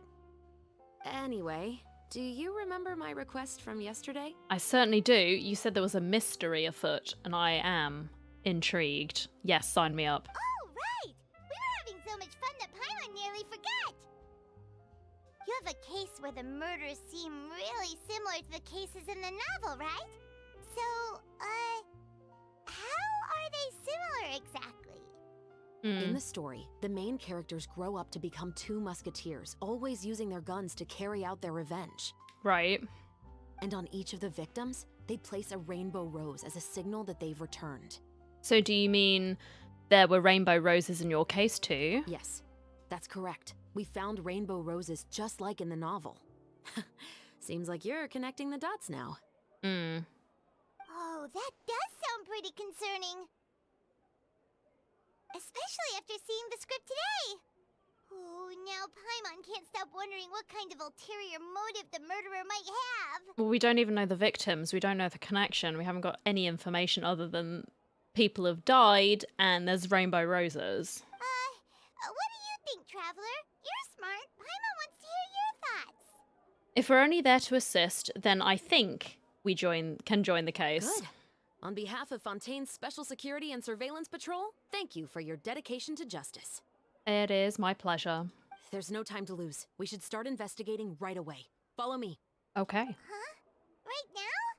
Well, we just got done filming all day. Paimon's so tired. The most valuable intel always comes after nightfall. They are like small, remote islands in the middle of the sea. If you don't stay vigilant, you will pass right by them in the fog. Okay. That's how one of my favorite books always puts it, at least. Fair enough. So, where are we going right now? Let's start by checking out some workshops that sell mechanical components. If the culprit is making their own weapons, it's very likely that they'll visit those sort of places. Good point. I just don't remember where that is. Welcome to LeChaux's Clockwork Workshop. How can I help you? Hello, book. Hello. I'd like to know if anyone has purchased some special components lately. Special components? Sorry, could you be more specific? I mean the kind of components that aren't typically used for clockwork toys, but for firearms. Huh? For firearms? No, we don't sell those sort of things here. Okay. Don't misunderstand. I'm not here to cause any trouble. We are merely investigating a case, and we're hoping that you could cooperate. Well, to be completely honest, I'm not even sure what kind of components that would entail. Has anyone ever purchased components here as an individual rather than on behalf of an organization? We have a lot of customers who buy toys, but those who buy components are all regular customers who buy in bulk on behalf of their organization. Right. Is that so? I understand. Thank you for your cooperation. You're welcome. It's the least I can do. Oh, hey, Chevris. Run out of oil for your musket again? Hello, Estelle. I want to know if anyone has come to your shop recently to order some firearm components. Oh, is this another case? Let me think. I don't think so. Some people have requested that I make some prop guns for the Fontaine Film Festival. Right. But I refused all of those requests. Okay. Oh? Why's that? Because there's no profit. I only make things here that can do some real heavy lifting. I don't have the energy to make some new molds just for the festival. So then who made these guns? And are they going to turn out to be real ones? Then has anybody come specifically looking for mechanical components? Well, I usually sell off my scrap to the Fleuve Cendre. I don't typically give them to one specific person. Now, yeah, I could have seen that one coming. I understand. Thanks for your cooperation. Don't mention it. Always happy to have the Musketeers' patronage. Seems like we haven't found any leads to go off yet. Yeah, unfortunately. All right, let's head to Fleuve Cendre next. Probably the best bet, yes. Are you sure? People might not be so thrilled to see the captain of the special patrol there. I mean, we could just go, Paimon. They're okay with us. You think so, huh? Then I guess you don't know. Huh? Know what? That I grew up in Fleuve Cendre. Okay. Hello, I'd like to ask some questions. I don't know anything. So you know something. Don't worry, I'm not here to arrest anybody. You say that now. It's the truth. Here, take this as my guarantee. She bribing people. Wait, did Paimon just see what she thinks she saw? Is the captain of the special patrol bribing a citizen? It's called buying info. Seems you're different from the other guards. Ah. What do you want to know? She knows how things work down here. Have you heard anything related to muskets in Fleuve Cendre lately? Anything at all? Muskets, huh? Mm-hmm. All I know is that about 2 weeks ago, we started hearing some loud noises at night. So loud that it's been waking me up. Okay, which direction? Were they gunshots? Possibly. It's hard to tell around here. Someone's house collapsing, a pipe exploding somewhere, it's all the same. But the noises I'm talking about definitely happened after I fell asleep. Right. Do you know where the noises were coming from? I don't remember clearly. Is it that you don't remember, or that you need to think about it some more? By thinking about it some more, she needs some more money in order to give the information. You tell me. Definitely the latter. Then please, think about it some more. Look at Paimon. She's giving her even more mora. I didn't say The anything. noises came from the end of the Southern Waterway. I came out and had a look for myself and I wasn't sleeping well, but I didn't dare get too close. All right. I appreciate the information, madam. That's all I know. Okay. All right, I'll take your word for it. Thanks for the pâte de fruits.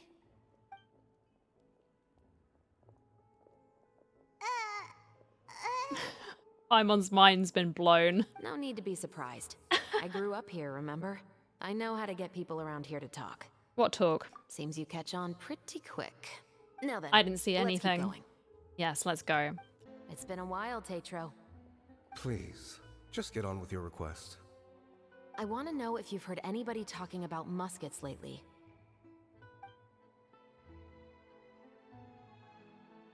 Information isn't free, you know. Yeah, we know. We're well acquainted with this I've concept. heard that bandits have been extremely active in the countryside recently, and they've been affecting the delivery of goods to Poisson.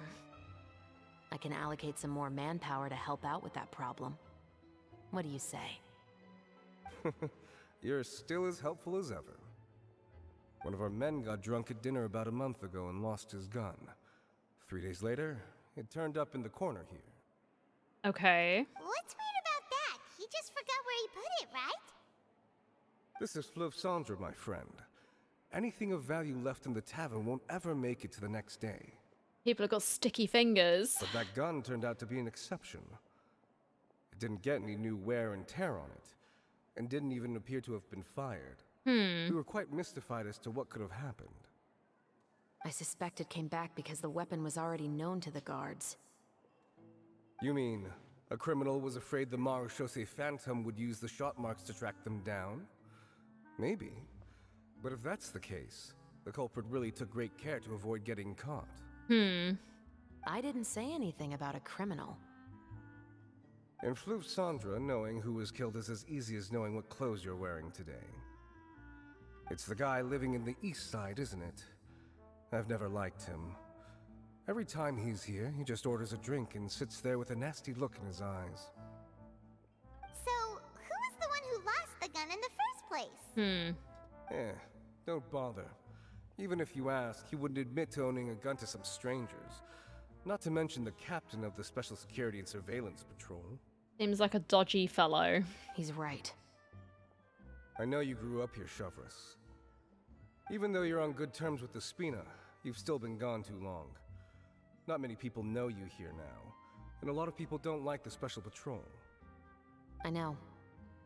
So take my advice and don't show your face too much around here.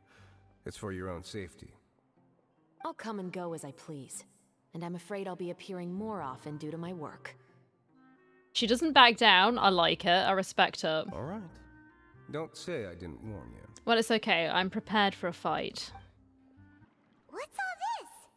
Some broken planks and barrels, as well as some liquor bottles? Yes, but have a closer look, Paimon. Shooting practice. Even though somebody has purposefully tried to clean them up, these are obviously marks from musket bullets. In other words, Someone was here trying to improve their shot. They were using the barrels and bottles for target practice. Could it have been the killer?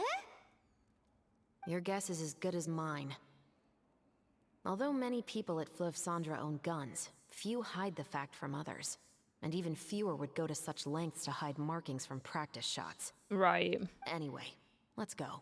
There might be more to this. Seems like that's all we'll be able to uncover for today. Okay. Paimon feels like we managed to learn a lot more here than up on the surface.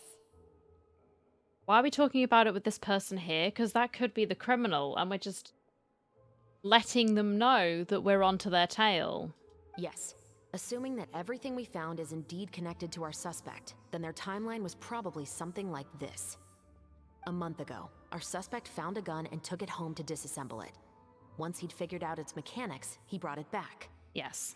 In the following weeks, he used some parts to create his own makeshift musket, and took it to the Fleuve Cendres for target practice.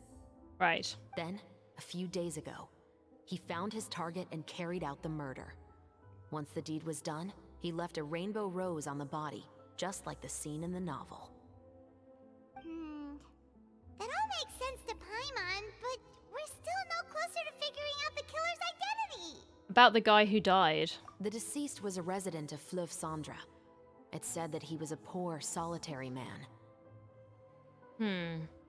But if we're following the novel, shouldn't the guy have been a nobleman? Yeah, that's also something I'm trying to figure out. If we are indeed following the novel, and there's a story behind the murder, then this murder should be an act of vengeance. Yeah. But according to our investigation, the deceased didn't have any enemies. Maybe it's just someone who likes killing, I don't know. He was no saint, but no one's heard of a rival who hated him enough to shoot him dead. Much less care to leave a rose on his body. What message is the killer trying to convey? And to whom exactly? Could they be the novelist? We've thoroughly investigated that possibility. Right. He claims to have spent the whole day at the Opera House on the day of the murder, and the staff there have confirmed his account. Okay, so he has an alibi. Not only that, he lacks a credible motive as well. Right. He has a family of his own, and both of his parents are still alive. I've looked into his records. He was adopted at the age of 6, and all the proper procedures were followed. There are also records of him at an orphanage before then. In the story, the mother of the 2 musketeers was murdered after the children turned 10. Of course, he could have changed the children's ages, but I don't want to assume anything without evidence. More importantly, I've also had a chat with him in person. He didn't seem like the kind of person who would pull the trigger to kill a man. You just never know though, do you? Then, what should we do now? We have all this new information, but it doesn't help us move forward. I did hear someone walking off though. Investigations take time. I didn't expect us to catch the culprit in just a single day. How about this? Let's spend the next few days filming with the crew. We can continue the investigation once we're done with the film. Right. I'm sure that given time, new leads will present themselves. Oh, I'm sure they will. Wait, but weren't you saying Intel is like small, remote islands in the middle of the sea just a moment ago? Wouldn't you just miss them if you were to stop looking? Ah, but the book had more than one reference to the islands, Paimon. Oh? What else did it say then? As long as you spend enough time sailing through the fog, you'll eventually come across an island. Maybe we'll find those islands tomorrow.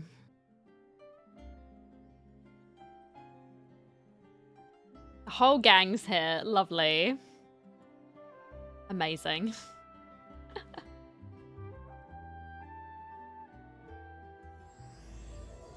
The lone isle glimpsed through the fog.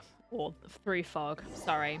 Both the filming and the criminal investigation progress at a steady pace over the next few days. Excellent. I'm glad to hear it. Good work, everyone. We're looking to wrap with our 2 main ladies today. I can already smell our success. Nice. What do you mean, looking to wrap? Finish. Paimon. It means completing the filming of all their scenes. Oh, aren't you the expert now? I am, yeah, Paimon. This upcoming scene is the two musketeers' final confrontation with the Baron. There'll be quite a bit of action, but no choreography beyond what we've already rehearsed. Okay. Anyway, get ready. Lights, camera, action! Oh, Paimon. The view is beautiful tonight. It reminds me of that fateful night 10 years ago. And now that I've said it, I can even make out the faint fragrance of herbal tea in the air. What a horrible man. Enough, villain! It's time that you pay for the death of our mother! My dear Iris, have you forgotten your manners? How can you speak like this to your own father? I'd sooner swallow all of my teeth than call you father. Damn. What did I expect? Seems the daughters have turned out to be just as obstinate as their foolish mother. In this world, Mora and status is everything! Okay, man. She thought she could blackmail me using her children and force me to grant her recognition and concessions? Ah, how naive can a woman be? Mother never asked a single thing of you. All she wished was for us to live a peaceful life, just like the others. It was you who personally brewed the poison of prejudice and sent Mother to her death. Compared to that deadly poison, the 2 bullets that will soon pierce through your heart will be like sweet mercy. And that's exactly why I said you're just as naive as her. Did you really think 2 muskets would be enough to defeat me? So let's see. What is stronger, Mora and power, or the 2 muskets in your hands? Well, unless you're going to be throwing Mora at these people until they die, I don't know. I would assume the muskets are quicker. Tulip! There are too many of them! It'll be okay. We'll cover each other, Iris. And Mother will be watching over us too.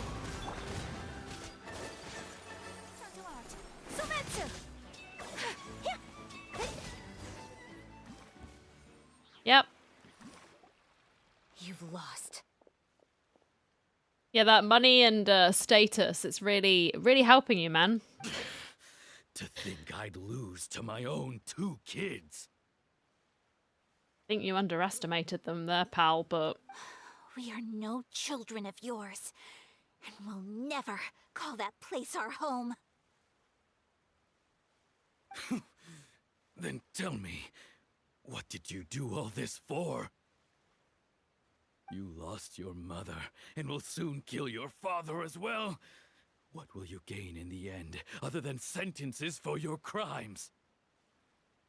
We will gain our long-awaited justice. That was a nice shot. It's over. Finally, it's over.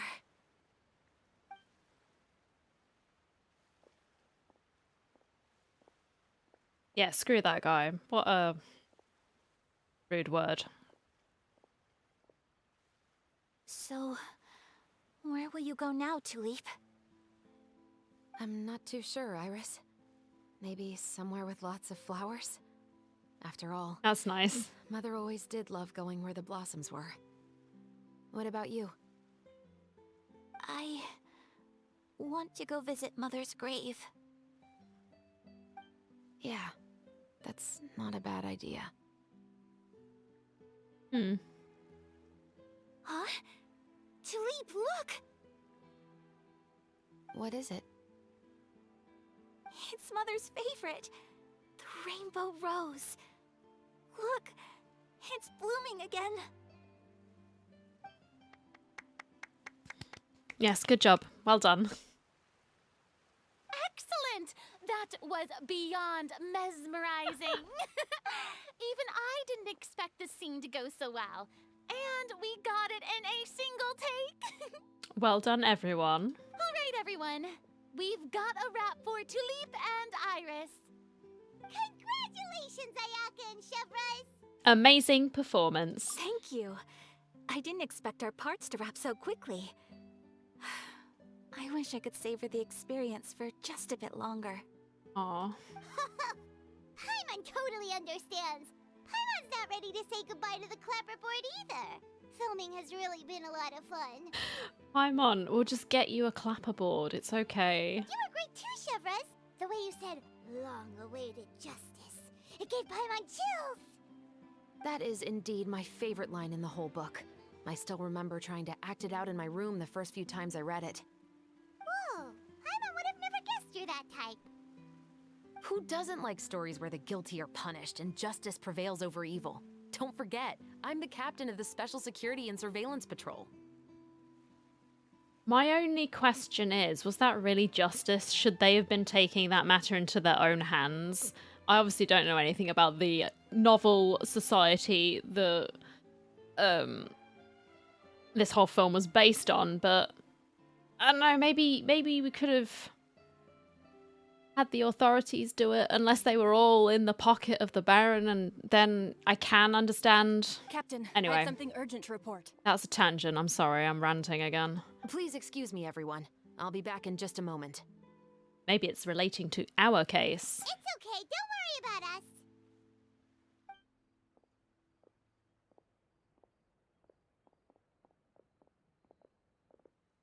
Oh? Was she whisked away by work already? I was just about to tell her how great she did. We already did it. It seemed like some urgent official business. Certainly did. Then perhaps we should thank the stars that we were able to wrap both of your parts so quickly today. Switching around the filming schedule would have been a real pain. Anyway, I actually came over to let everyone know that we're all done for today. You can go home and get some rest. Nice. And one last thing, Miss Ayaka. Your acting skills today were immaculate as always. Are you sure you won't consider taking up full-time acting? See, I just happen to know this great troupe that's still looking for a lead actress. Oh, Farina. Thank you for your kind words, Director Farina. Unfortunately, there are still many matters that I have to take care of back home at the Yashiro Commission. I cannot remain in Fontaine to pursue an acting career. Nevertheless, I will make sure to treasure this incredible opportunity in my heart.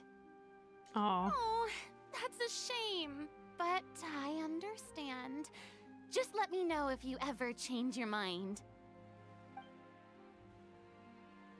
You can be friends. I believe it's also about time for me to take my leave.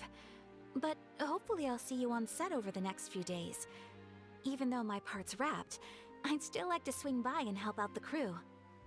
Of course. See you tomorrow, Traveler and Paimon. See you tomorrow. Yep, see you tomorrow. Could you tell me where your brother is, please? No? Okay. Snap. Well, what should we do next? Maybe we'll go investigate the case some more with Chevrolet today.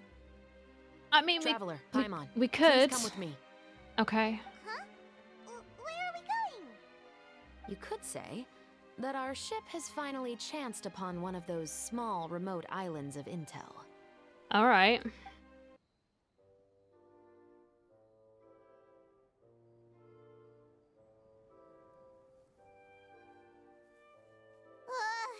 Paimon's exhausted. Paimon definitely didn't expect having to float this far after a full day of filming. Stop complaining, Paimon, please. So, Chevrolet, why did you take us here? Did you find a new clue? Affirmative. It wasn't anything conclusive, but it should show us a clear way forward. All right. Have you ever heard of someone by the name of Emily? Yes. Why I know this name, I don't know, but it does ring a bell. Oh, you mean that famous perfumer? She's a good friend of mine. She's lent me her aid several times in the past to resolve some difficult cases. Okay. Interesting. After I discovered the rainbow rose at the scene of the murder, I sent it to her. After all, she's probably the foremost expert on flowers and scents in all of Fontaine. Makes sense. And then? There was nothing remarkable about the flower or the trace amounts of soil left on it. But according to Emily, the rainbow rose left by the killer was derived from a very rare cultivar. Okay. Huh. Paimon didn't know that there were different varieties of rainbow rose. Paimon just thought they grew everywhere in the wild. Flowers that are deliberately cultivated will always show some different features from those that bloom in the wild. We already knew that the rose left at the scene belonged to a special cultivar, but with Emily's expertise, we were able to pinpoint the place where it was first picked from. Oh, Paimon gets it now. So whoever first planted that rainbow rose was probably the killer. Really, Paimon? Really? Precisely. And after we checked what we learned against some sales records from the past, we discovered that there's only one person in all of Fontaine who could grow and sell this specific cultivar. Okay, don't keep me waiting. Really? And who is it? It's the novelist. But didn't you say he had an alibi? To be clear, I haven't changed my mind about him. I still don't think he was the one who pulled the trigger. Unless the novelist was killed and then this guy took his identity. Yeah, we're going tinfoil hat time. And yeah, he just used the roses there. I don't know. However, that doesn't mean the true culprit never visited him at his home or never purchased a rainbow rose from his garden. Okay. Whatever the case, we will have to confirm a number of things with him. Or the real novelist has been murdered, and the guy that sold the script to Xavier was a criminal, and that's why he just wanted to get rid of it. He didn't care about like the fame and the money and all that sort of thing, because he knew that it was like a piece of evidence. I don't know. That's my theory. So you mean the next place we need to go is... Yes, we're going to pay him a visit at his home.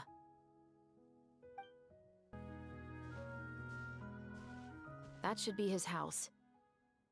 Yep. There are so many Gardamex stationed around the place. That's pretty unusual, right? Well, he has knowledge of mechanical structures then, I guess. According to what he told me last time we spoke, he hired them so he won't be harassed or disturbed. Right. So there are a lot of flowers in his garden, but Paimon doesn't think we'll be able to pick one without alerting the Gardamex. Right, which is exactly why I think there has to be a special connection between him and the killer. So, should we knock? Just wait here for now. I'd like to take care of a number of those Gardamex first. Okay. But they're so far away. How are you planning to do that? She's a sniper. Don't forget, Paimon, I'm actually the real-life captain of the Musketeers. Nice. Oh no, do I have to snipe people? Because I'm not going to be very good at this. I do. That's amazing.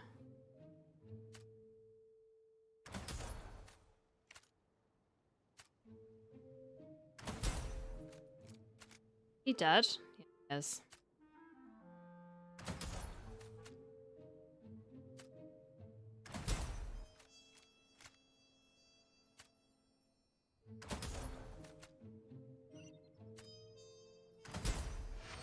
Okay. Well, we got all of them. Nice.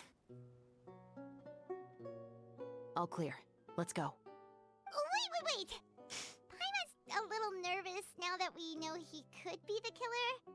Can we go over our plan of action again? Also, surely he heard those gunshots, unless she had a silencer sort of fitted on there. I don't think she did. But surely he would have heard that going off, even if we're at a distance and... Yeah, I don't know. I'll go knock on the door and make sure it's safe inside.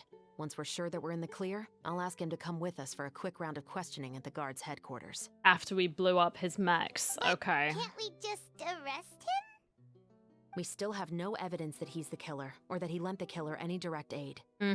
Still, it would be appreciated if you could pick a rainbow rose from his garden for me while I'm talking to him. It'll help the Marechaussee Phantom confirm Emily's theory. Gotcha. Sure, no problem. Just be careful, Chevres. Yeah.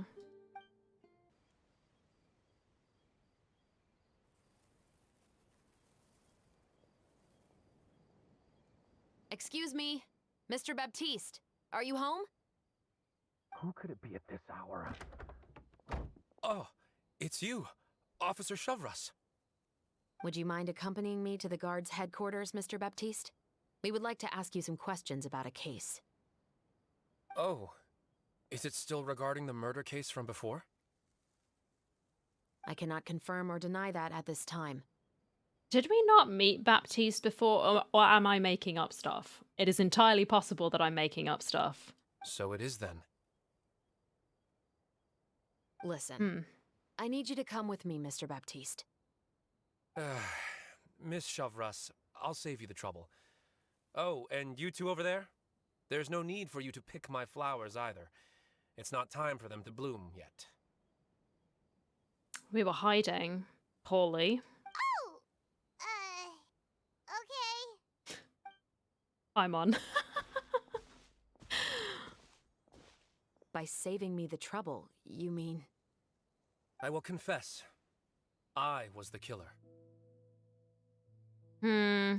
Huh? Unless he's protecting someone, you know what I mean? He just admitted he's guilty. Please relax, everyone. I'm not armed. The musket you're looking for has been buried in my backyard. Okay. Then it's my responsibility to inform you, Mr. Baptiste, that everything you say right now will be used as evidence for the inevitable trial. Yes, I am perfectly aware of that. I must say, I hate this feeling. Oh? Is it because I confessed? Or because you've been proven wrong? Both, I suppose. That guy in the Fleuve Cendre, why did you kill him? For the same reason as the one I wrote out in my novel, of course. I did it to exact revenge. Right. I know you haven't figured out the link between the two of us. Had you done so, I'd have been taken away to the headquarters a long time ago. But that won't stop me from always remembering his grotesque face. After all, he was the one who killed my mother. Your mother is still healthy and well. You know, I was adopted as a child. I was referring to my birth mother. Right. That was never recorded in the orphanage's records.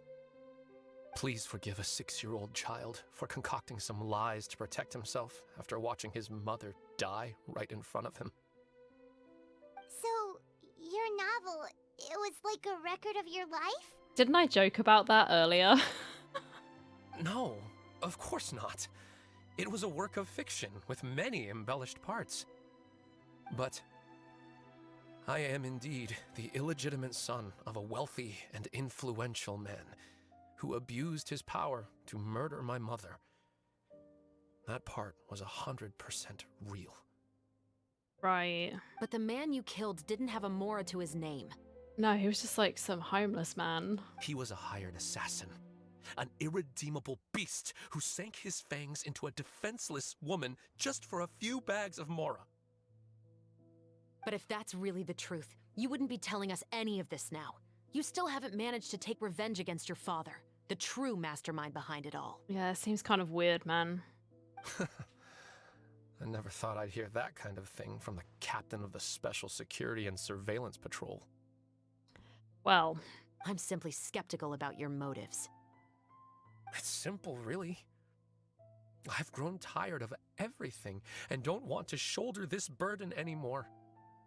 You may have considered me too soft to pull the trigger. Well, as it turns out, you are exactly right. I've become overwhelmed by the aftermath of the murder. So you're going to call a stop to your revenge, just like that?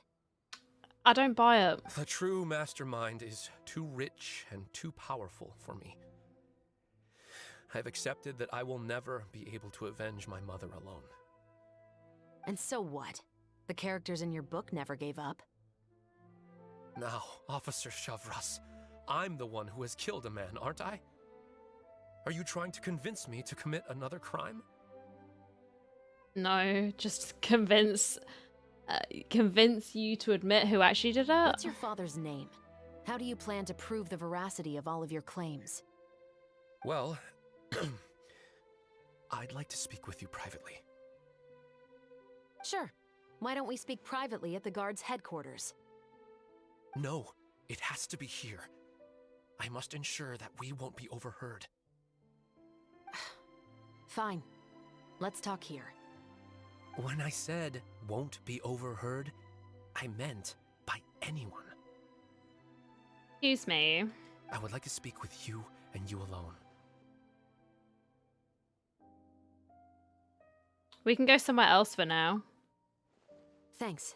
I appreciate it. We'll be on standby in case he's pulling any shenanigans. Please stay safe, Chevres.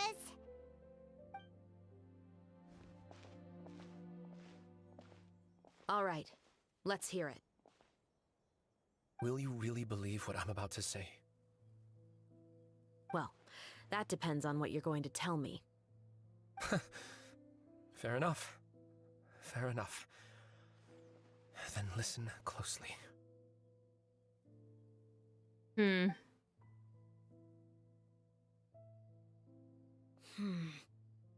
So that's how it's all connected. So, it seems you believe me after all. Do you want me to go public with this? No, of course not. At least, not right now.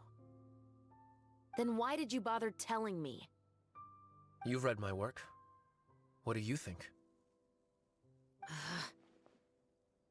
Even if you were to go public with all of this right now, he'd simply deny everything. It's been too long. Almost 20 years. Anything that could be used as evidence has long faded away. Even if there might have been a solitary island of truth once upon a time, it has long sunk beneath the waves by now. That is a good point. 20 years is a long time. Justice will never find him. But, I mean, there's still a possibility that you could. I don't know. Not if you don't try. I know that as the captain of the Special Security and Surveillance Patrol, you will always stand on the side of justice. Yes. But do you really think a cushy life in prison really constitutes justice for him? I bet he could lead an extremely comfortable life in the fortress of Meripede. I don't know about that. We could put in a word with our good friend, the Duke. What are you trying to say? I've been observing you from a distance. Your portrayal of the musketeer was exquisite. That's a little creepy. Pull the trigger of justice against him. Let the villain get what he deserves. You want me to let you go so you may complete your revenge? No, Officer Chevres. I know that would be impossible. Are you asking her to do it, bro? I don't know. No. What I'd like is for you to perform the deed on my behalf. Meanwhile, not far away. Oh, Chevres sure is taking her time. What could they be talking about anyway? Illegal activities, Paimon. Oh, Paimon's worried. What if he decided to attack her? I have full confidence in Chevres's fighting skills. Oh, you do have a point. Still, do you have any idea who the rich person might be? No, not really. And why the novelist doesn't want us to hear what he's saying to Chevres? Sorry to keep you waiting, you two. Hello. Hey, how did your talk go? What should we do next? I've already sent someone to escort Baptiste back to the headquarters for questioning. He wasn't lying about the musket. Right. It was indeed buried in his backyard.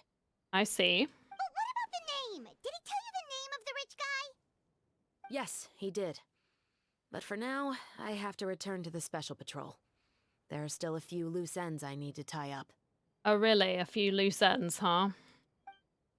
What's going on? It feels like she's keeping something from us. Yes. I'll probably be quite busy over the next few days, so apologies if you don't see me on set. All right, Paimon understands if you can't tell us everything you know. We'll just keep an eye on the steambird then. Actually, there's still something else I need your help with. Okay.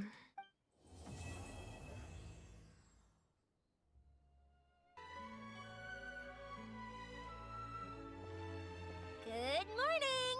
Hayaka and I were just talking about you. She's so zesty. It's like, what, 8 in the morning, and she's already got so much energy. Is Chevra still not joining us today? Apparently not. Probably not. We haven't seen her either. Nope. Huh? That's such a pity. Director Farina said that we've only got a few small scenes left before wrapping up the entire thing. She even said that she'll get me into a couple scenes, so everyone will have a chance to shine in front of the camera. Aw. We were also planning on having a victory feast once we're all finished filming. You can join us, right? Of course. If only Chevros was here. I still haven't taken a photo with her. Aw. I'm afraid that can't be helped. Those special patrol folks are like phantoms when they've got a case on their hands. But to be honest, I'm even more concerned by what I read in the Steambird earlier this morning. It said that the killer in the murder case was none other than the author of the Two Musketeers. Yeah. Oh yeah, I heard about that too. He came forward and confessed his crimes, but gave no explanation as to why he pulled the trigger. We didn't know about this case at all when we joined the film. Is it going to affect the reception of our work? From a pure publicity standpoint, this will draw a lot more attention to our film. Yeah. I have to say, though, that no director can be perfectly comfortable with garnering attention through means other than artistic skill. Yeah. It might get a little bit of negative press. I don't know. To be fair, I feel like that ship sailed the moment you allowed yourself to be named as the director on our posters. It's not my fault that I'm super popular. What was that saying again? My popularity has, Sunk to an all-time low? spread to the four corners of Tibet. Okay. Yikes. Where the roses bloom. Okay. There's no way he's not here again. Come on. There's no way. Excuse me, everyone. Hello, Xavier. Xavier! Feels like it's been ages since we last saw you. Yeah, you know who we also haven't seen for ages? My man. I've been talking non-stop with the Film Association, and I'm absolutely swamped trying to coordinate the film's marketing. So forgive me for not being around more often, but please believe me when I say that I will make sure everyone's hard work gets the exposure it deserves. Oh, seems like you've been fighting your own battles. Yes, that's one way to put it. Oh, and before we begin the final round of filming, please allow me to finally introduce you to the original investor of our film, Mr. Morris. There he is. A pleasure to meet you all. Yeah. Yes, glad to make your acquaintance, Mr. Morris. We've heard about the issues you've encountered with your financial situation, and genuinely hope that things have taken a turn for the better. Oh, well, the situation has indeed improved somewhat. Don't worry, Mr. Morris. Accidents and last-minute challenges happen all the time. There's no need to blame yourself over it. How did it improve exactly? I'm curious. The good news is that we're almost done filming now. And I would even say that this is the best story I've ever seen. Is that so? I see, that's great news. Maybe he's like the brother of the writer guy, and he was just sort of putting his whole life story, albeit a little embellished, down, and this is the person he's trying to protect. All right, now that we've gotten all the pleasantries know. out of the way, let's get this show on the road. All right. We'll mostly be filming typical people and scenery from the streets today to improve the sense of environmental ambiance in some parts of the film. Well, okay. I think I can manage that. Oh, and there'll be a cameo for Mr. Kamisato and Oh. Miss Yoimiya as well. They'll be used to show outsider perspectives on the fates of the Two Musketeers. Good. Can't be letting him out of his basement, and he's barely in the quest. That's right. Ayato should be here any minute. Good. Excellent! Then let's start with the scenery shots. Camera and clapper loader, you're up. Alrighty. We'll be ready. Remember, all we need are some wide zoom shots of the streets. If you happen to find some particularly lovely patches of flowers and grass, feel free to grab some close-ups of those as well. What about lovely, beautiful men that are walking on said streets? Maybe we need to zoom in on that too. I guess not. Ready? Lights! Camera! Action! Okay, now move the camera slowly. Try to focus on that flower. What's wrong? Just adjust the focal length a bit. Something the matter? It's not responding like usual. Huh? But wasn't it working fine for all the days before? It was, but there's some interference. Veronique, can we try a different camera? No problem. How about this one? All right, let's give it another try. Lights! Oh. Camera! Action! Paimon jump scare. Mechanical malfunctioning noises. Yes, that is worse somehow. Don't tell me. This one is broken too?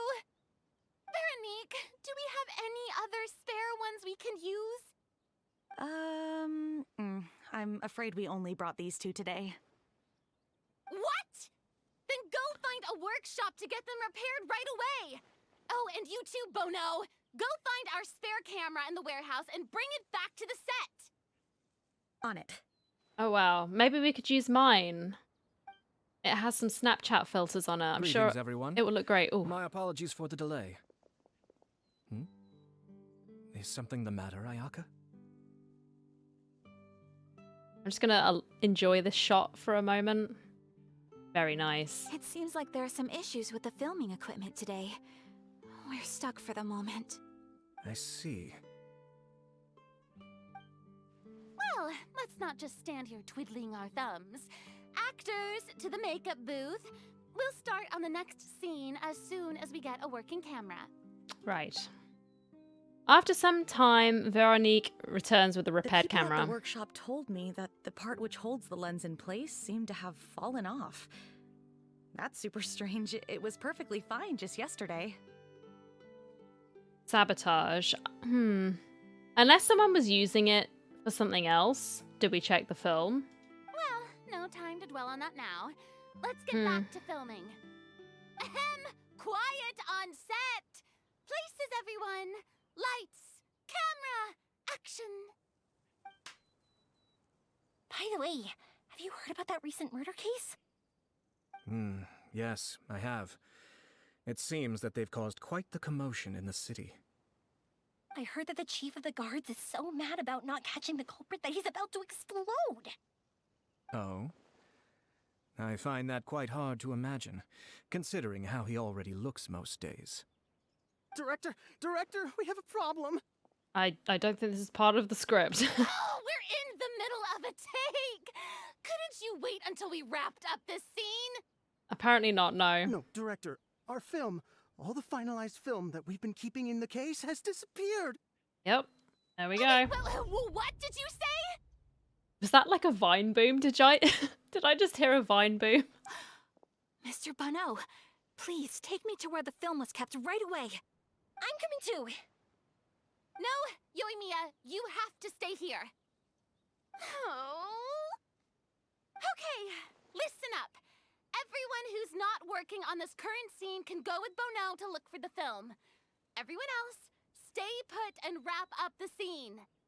Unbelievable.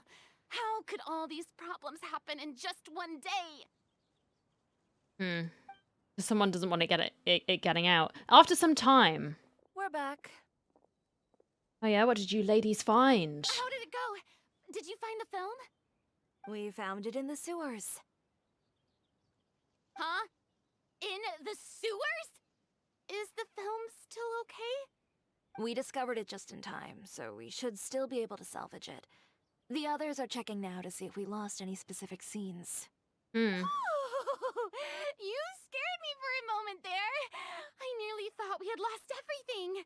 That would have sucked. Oh. I really don't want to experience that feeling of despair again. Oh no. Okay, but who could have stolen the film and dumped it there. Well, we need to ask all the people who have access. Could it be some competitors working on other films? It could be, but we haven't met them, so my guess would be no. But if they wanted to harass us, why wait until the last day? Okay, we don't have time to really look into it right now. Let's strike while the iron is still hot and wrap this thing up once and for all. Yeah, let's finish it. Thanks to everyone's efforts, you finally wrap up the scene. Oh, even though unexpected situations and problems struck, I would like to I guess everything's officially okay. announce that our entry to the festival, The Two Musketeers, has now concluded filming. Paimon is spent. It's so late already. Even though the filming process proved to be extremely challenging, everyone provided valuable and unique contributions to the final product. Thank you all for your dedication and support. She's in her element, isn't she? I love that for her. And just like Director Farina, I would also like to extend my most heartfelt thanks to all of you. Really, you've all helped me so much. Don't you start crying, sir, please. All right. Let's save the awards speech for later, and hopefully also get some rehearsals in before the real thing. Anyway, now it's time to party! Let's all make our way to the beach and have a celebration feast so loud and fun that even the blubber beast will want in. Lord. Party! Paimon wants to party!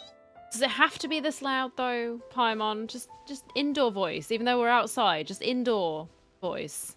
Whoa, this place is hopping. Everyone's finally getting to relax after wrapping up the film. I'm gonna have a chat with these two. Chat with someone. Have you ever seen a fireworks show, Mr. Morris? It's pretty amazing. I'm afraid I haven't, but I'll take your word for it. This man is... No, my eye's on you, sir. Don't trust it. What's going on with you lot? I was thinking, if this film turns out to be a success, could I ask the two of you to stay and be a part of my crew? Of course, I'll definitely increase the pay for next time. Yeah, please do. I'd be more than happy to, Mr. Xavier. Thank you for the offer, Mr. Xavier. But I've made some plans to go on a journey to the other nations once the festival is over. Oh. Is that so? Well, then in that case, bon voyage, Miss Veronique. Please feel free to get in touch once you've returned to Fontaine. That's nice. What have you got here, Farina? That's a lot of cake. A lot of cake. And Fanta. My darling clapper loader and camera operator, you've both worked really hard. We certainly did. Paimon thinks you worked even harder than us. Honestly, Paimon was getting a little tired of playing with the clapperboard by the end of it. But you said you enjoyed it, Paimon. Come on. Worst of all, Paimon started having dreams of you shouting, "Lights, camera, action!" into Paimon's ears. The actual dream can't even start until you've yelled that. Hey, if anything, shouldn't I be more grand and delightful in your dreams? We've been through so much together, and that's how your brain remembers me? That's not Paimon's fault. We've just used the clapperboard too much lately. Anyway, what's most important is that we wrapped the film. I'm pretty confident that we'll take first prize. You mean the Farina Award? Hey, no need to mention the official name. The Farina Award going to Farina. Wait, now that you mention it, if we did win the prize, would Farina just get a statue of herself? Yes. Come on, I don't need that kind of attention. Xavier can accept the reward on our behalf. But just imagine! Farina accepting the Farina Award and holding a Farina statue. Yes. I'm going back to my dessert now. You all can keep discussing that on your own. Okay. Maybe I will. Which dessert are you having? I wonder. Alright, let's talk to you two, Ayato and Ayaka. Hey, Ayato! How's your work been going? Everything went rather smoothly. Thank you for your concern. I've missed you. Ayato told me that we've already confirmed the dates for some Inazuma Fontaine cultural exchange events. Good. That means he's going to appear more, right? Right? So the next time we visit, we'll be doing so in our capacities as the representatives of the Yashiro Commission. Oh, that's great! Then maybe Paimon will be able to find Fontaine detective novels in Inazuma from now on! Oh, wait. Wouldn't Yaimiko get upset if that happens? That would be stealing some of her business. As long as the novels are sufficiently interesting, I don't think she'll mind. You've got a point. She's always complaining that light novels have become bland and too predictable after all. The cultural exchange won't only feature literatures of both nations, of course. We have also made plans for cross-cultural engagements in the fields of gourmet cuisine, toy making, and artisan craftsmanship. Interesting. Whoa! Paimon's getting super excited now! When the time comes, be sure to visit and participate in all the events.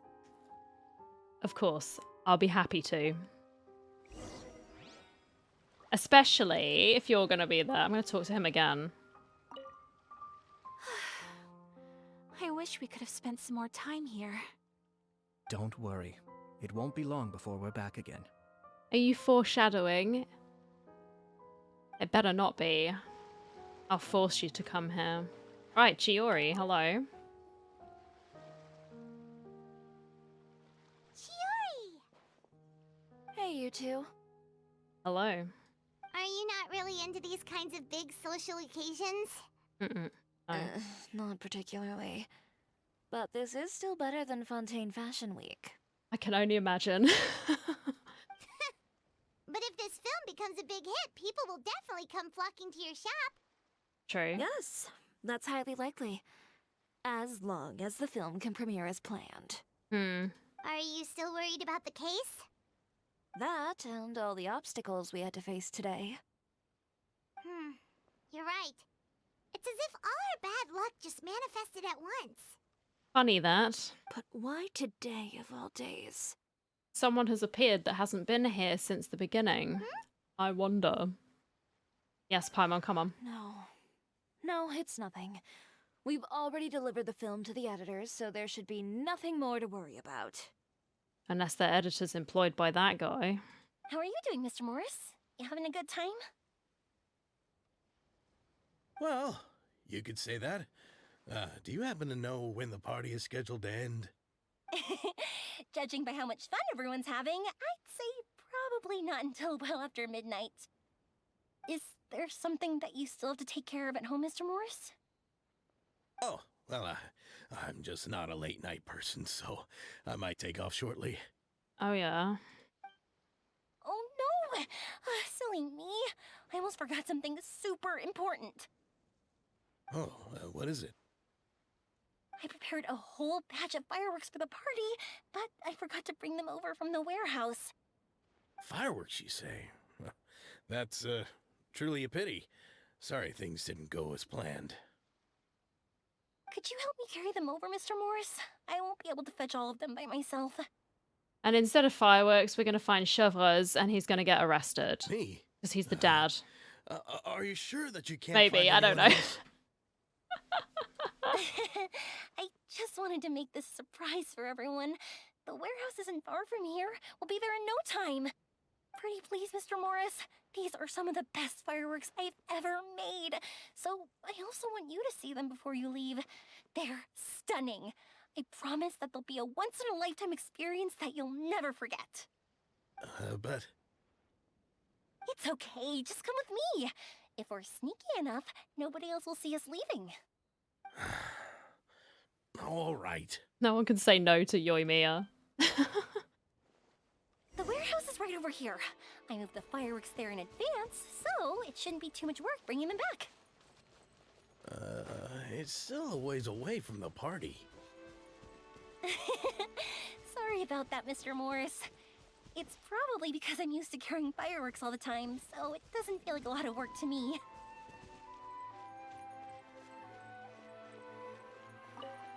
It's dark in here. Wait here, Mr. Morris. I think the light switch should be somewhere over here. Well, why did I have to get roped into this?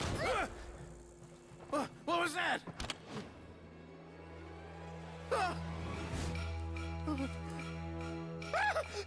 Who's there? Get me out! Get me out of here! Did you really think you'd get away, Morris?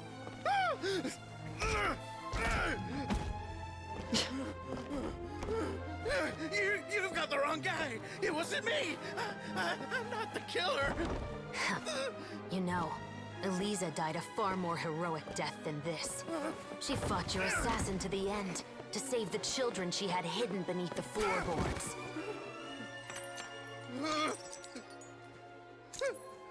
That is Eliza's pendant. The one with a photo of you two inside. The one you gave her. Ring any bells? It's a fake! It has to be! There's no way! No way your assassin didn't destroy it, you mean?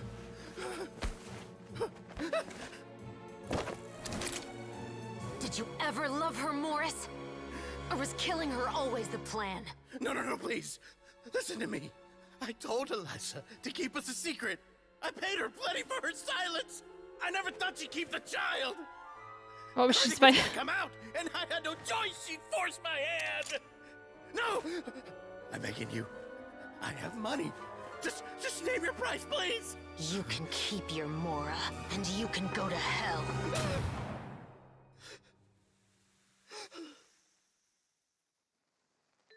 I'm Captain Shovraz of the Special Patrol. Morris? You're under You're arrest. under arrest for Eliza's murder.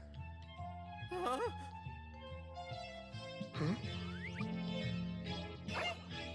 Paimon. With a boombox.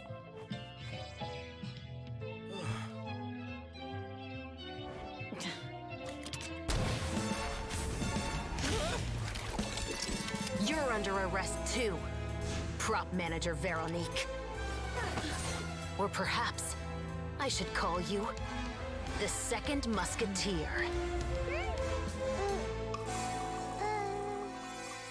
I knew there was something off about her. What's going on? This wasn't in the script. Nope.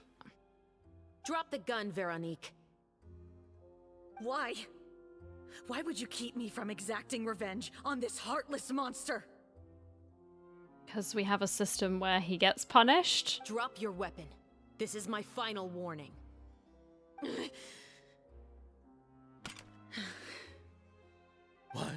What is going on? Do I have to spell it out for you, Morris? Everything that took place just now was staged to get you to confess the truth. But this last part is all improv, of course.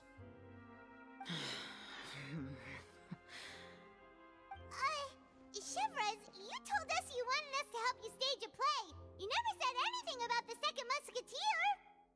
It's because even I had no way to confirm my theory until now. Thank you for your performance, Yoimiya. Could I trouble you to go and bring in the other Special Patrol members? They should be on standby just outside. Oh, and please tell the other cast members not to worry about us. We'll be rejoining them shortly. On it.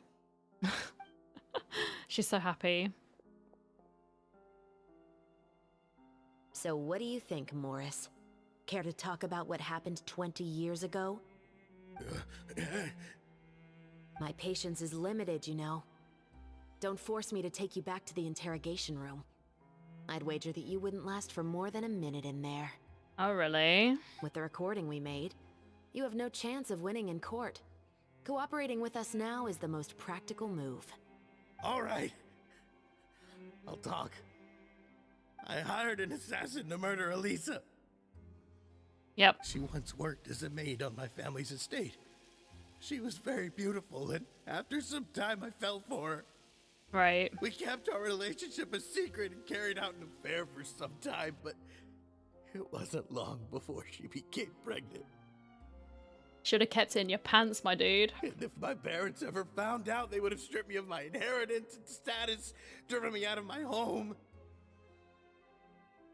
I also didn't expect Elisa to insist on bringing the pregnancy to term. She even asked me to leave my family and travel far, far away with her. She believed that you were truly in love with her.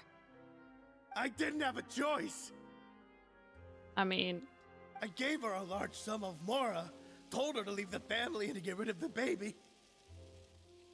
Yikes, bro. But then years later, she sent me a letter. There were photos of 2 children, and she even asked if I could find some time to visit them. Huh? 2 children?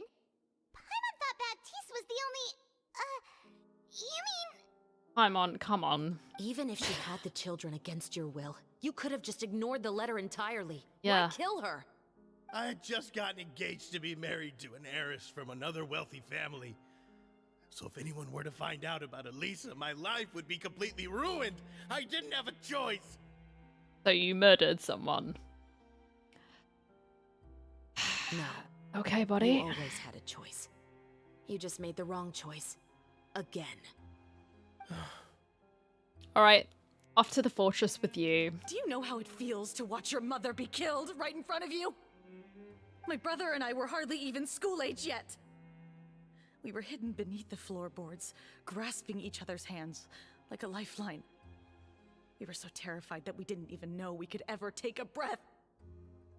All we could do was to watch Mother try to fight back, and then collapse to the floor.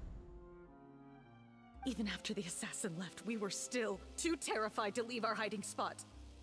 We thought that he might come back. It was only until the next evening, when we finally climbed out and gathered around our mother. Yeah, that's rough. I'm sorry. But she had already become cold and stiff to the touch.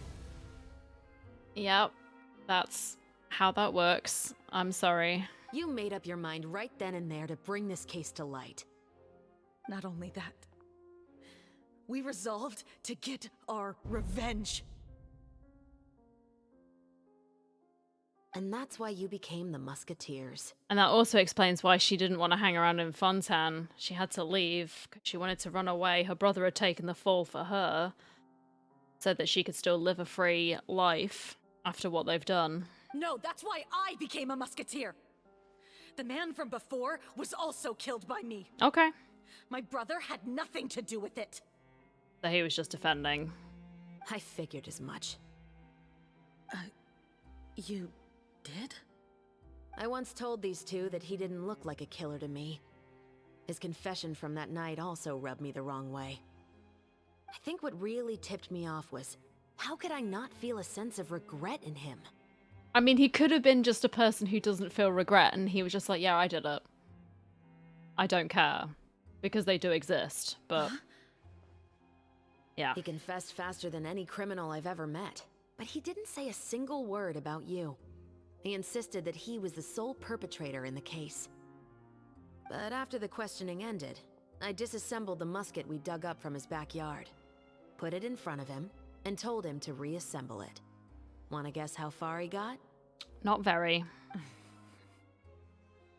He had no idea where to even start. He's never touched a gun in his life. Based on that, I determined that he was not acting alone. He only surrendered himself to draw our attention and create a moment of opportunity for his partner. So, I decided to play along. And as expected, the second musketeer followed us without hesitation once she saw Morris get separated from the rest of the cast. Besides, why else would he call the novel The Two Musketeers? But how did you know it was Veronique? Because she was handling the guns. I figured it out the moment Baptiste told me his father's name. That so-called financial crisis was all just a ruse. He just wanted to sign up as the investor and then leave the film without any source of funding. After all, he has a vested interest in minimizing the reach of this story. It's really just the same thing as what he did to Elisa all those years ago. What a turd. Human scum. But then Xavier pulled out all the stops and got the film made against all odds. Morris couldn't have that. So he stole the film stuff. With the killer in custody, he figured it was safe to act. And so he came to visit the set today, just as I expected. Wait, so you were behind all those mishaps today? Yes, Paimon, good job. As for the identity of the second musketeer, I assumed they'd probably stay close to Morris and look for an opening. And if they already knew that Morris was the film's investor, then that narrowed the list of potential suspects as well. Furthermore, being the props manager would allow the culprit to avoid scrutiny by purchasing mechanical parts in the name of the crew. With that hypothesis in mind, I went back to check Baptiste's orphanage adoption records. Guess whose name I saw on the same page, just a few lines from his. Now I wonder. Would it be yours, Veronique? Probably. My brother. He trusted you. As in, he trusted me to perform the deed on his behalf? He trusted you to stand on the side of justice. This is justice. I am. Like, I don't know what you're expecting, girl. I thought you could do it as well. Oh, the look on your face when you told him to go to hell. I really thought you'd put a bullet in his brain. You know what he has done. Are you telling me that you'd rather see him spend the rest of his life living like a king in the Fortress of Meripede? I don't know what Fortress of Meripede you've been to, if he's going to be living like a king. Like, I can't say that that was my experience. I will never be able to forget the feeling of my mother's cold, lifeless hands. And you would call this ending fair? Is this what you call justice? I mean, he might get beaten up in prison. I don't know. I won't lie, Veronique. I did hesitate when your brother first told me about the truth. I wondered. I agonized over whether I should really put a bullet in his head. But then you'd lose your job if you got found out. So why and don't you'd you? in the fortress as well.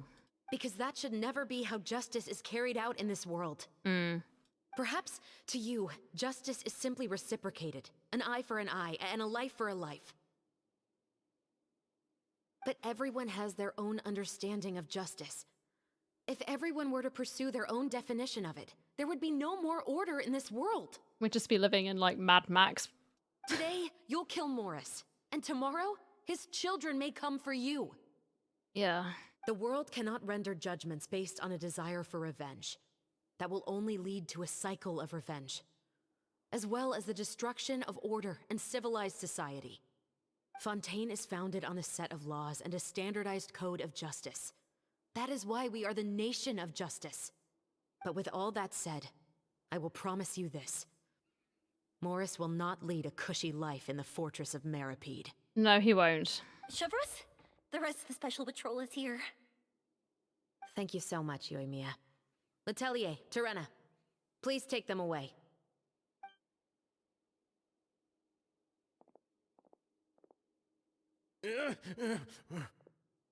I still can't agree with your reasoning. It made sense to me, but... I know. Justice has not been delivered. At least, not today.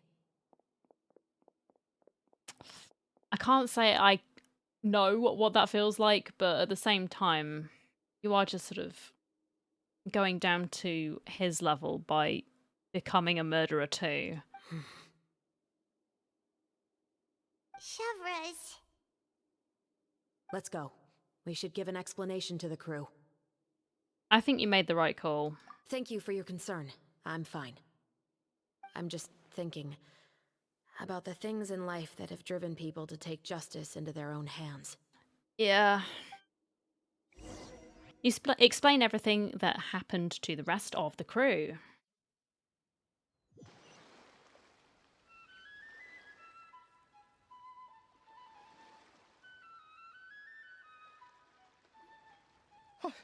Who would have thought Morris would turn out to be... I'm at a loss of words. How could he have done something like this? Quite easily, it seems. I'm just glad that you're all safe and sound. Who knew that such a labyrinth of cases would be behind this story? That's a good point. Well, what should we do now? We have a finished film, of course, but should we still go ahead with the premiere? Yeah. What do you mean? Shouldn't you be even more motivated to spread the word now that you've learned the truth? Chiori is right. Yeah. I'd also like more people to see this story for themselves. But the real ending of the story seems to have deviated somewhat from the one in the script. Is that still acceptable to you, Miss Chevreuse? The call is yours. We still have time to reshoot an ending if that's what you'd like. No, it's fine as is. I like what we have for the catharsis. Yeah, I get that. Romanticism is what gives works of art their appeal. Fiction is able to explore means of restitution that could never work in real life. Exactly. You can get the frustration out in a piece of fiction that you wrote so that you can get rid of the pain. I know it won't solve everything, but it could help. Like, it's one avenue to explore, as opposed to doing what that girl did. Just like the real world, wanted to do. The world of stories also has its own set of rules and justice. These different possibilities are what initially drew me to reading in the first place. Sounds good to me. I support your decision. What about Veronique? Will she be okay? Who knows? She will soon face her judgment alongside her brother and Morris. Yes. If I had to guess, they'll probably all be sent to the fortress of Meripede. I'll make sure to give Risley a heads up about it. I mean, I could go visit him as well. Oh, you mean that kind of heads up? What? Exactly. Ahem. All right. Then the Oh, matter's yeah. settled. Now that everything's been taken care of, there's no reason for us to keep looking all gloomy and grumpy. Let's get back to the feast and enjoy each other's company. We'll be starting the post-production process tomorrow. Nice. You should join us, Chevreuse. You missed the first few hours of the party, didn't you? All right. Count me in. Then I'll wait for you over there. There's still some good news that I'd like to share with Chevreuse. Oh. Traveler, Paimon, could you wait for me by the sea after the party ends? I'd like to go on a brief walk with the two of you. Absolutely. See you then. Thank you very much. Oh, that's nice. Everyone's having a good time. That is a huge cup of tea. Oh, look at Yoimiya. Cute. Sorry for the wait. That is quite all right. Oh, we weren't waiting long at all. Is there something else you wanted to tell us? No, I don't have anything new to share. I just felt that since you were my investigation partners, I should have another conversation with the two of you. Fair enough. Traveler, how would you have responded to Baptiste's request if you were in my shoes? I would have done the same as you. Is that so? Yes. Well, thanks for sharing. You are welcome. When I was young, my father often took me here to swim. We'd come rain or shine, even when it was freezing cold. He told me that swimming was the best activity to train one's strength of will. You could never give up before reaching the shore, especially when the water was cold. It gives you more of a motivational factor because it's like, get me out of this freezing water. Oh? Why is that? Because the moment you give up would be the moment you die. At that point, I still hadn't received my vision. Right. One winter, the chilly wind felt almost like knives on my skin, and the seawater was so frigid that it numbed my toes the moment I stepped in. I cried and begged my father to spare me from having to swim across, but he wouldn't listen. He used to be a member of the Special Patrol as well. You could say yeah. it was his way of educating his children. Yes. That sounds awful. Doesn't surprise me. When he saw that I wouldn't stop crying, he just picked me up and tossed me into the icy water. Okay. The bone-chilling cold took away my senses. I couldn't feel anything but fear and rage. I waited for my father to save me, but one look and I knew he'd already started swimming for the opposite shore. I realized that if I were to give up, I really would die right then and there. I used all of my strength to try and catch up to my father. Those few minutes felt longer than my whole life up until that point. I did, however, make it to the other side. That's rough. I've never felt afraid about anything in my life after that, nor have I ever cried again. That can't be healthy, though. That way of teaching would have never worked on Paimon. Yeah, I don't think that was the right method for anyone. No, I just hope you're doing okay. I mean, you seem to be, but I hope you're doing okay, right? It's just that working now as I am in the pursuit of justice, I still sometimes feel like I've been tossed into that winter sea all over again. The anger and the helplessness. Chevreuse. But the worse I feel, the more I know to never give up. The alternative would be to forever lose myself among the waves. Exactly. That can be applied to a lot of things, I feel. Anyway, how about a race? Neither of us will drown, but we can still see who swims faster. I'm game. You guys go ahead. Paimon will grab the clapperboard to mark the start of the race. Yeah, Paimon doesn't do water. Oh, that felt good. Yeah, sure it did. You were so fast in the water, Chevreuse. You were swimming even faster than Paimon can fly. So, about the special patrol, did you join because of your dad? Partly, but I'd say I was more inspired by the heroes I read about in stories growing up. Okay. Oh, so it's due to your love of stories. That's what she just said, Paimon, yes. Of course, it was only after I joined the Special Patrol that I learned that truth is often stranger than fiction. Yep. Come on, let's walk a bit more. Okay.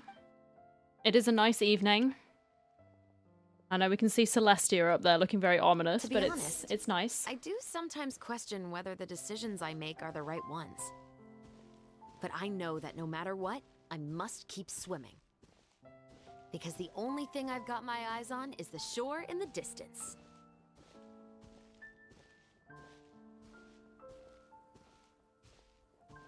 We've got to do the RP walk. Thank you for coming on this walk with me. I feel a lot better after getting all that off my chest. Anytime. Huh. We're nearly back at Baptiste's house. Yes, we are. Huh. You're right. I didn't realize we were so close. He really did plant a lot of flowers. It's just like how he described it in the story. Huh? Wait. Paimon, Traveler, look! The rainbow roses in the garden. They're in full bloom now. There they are.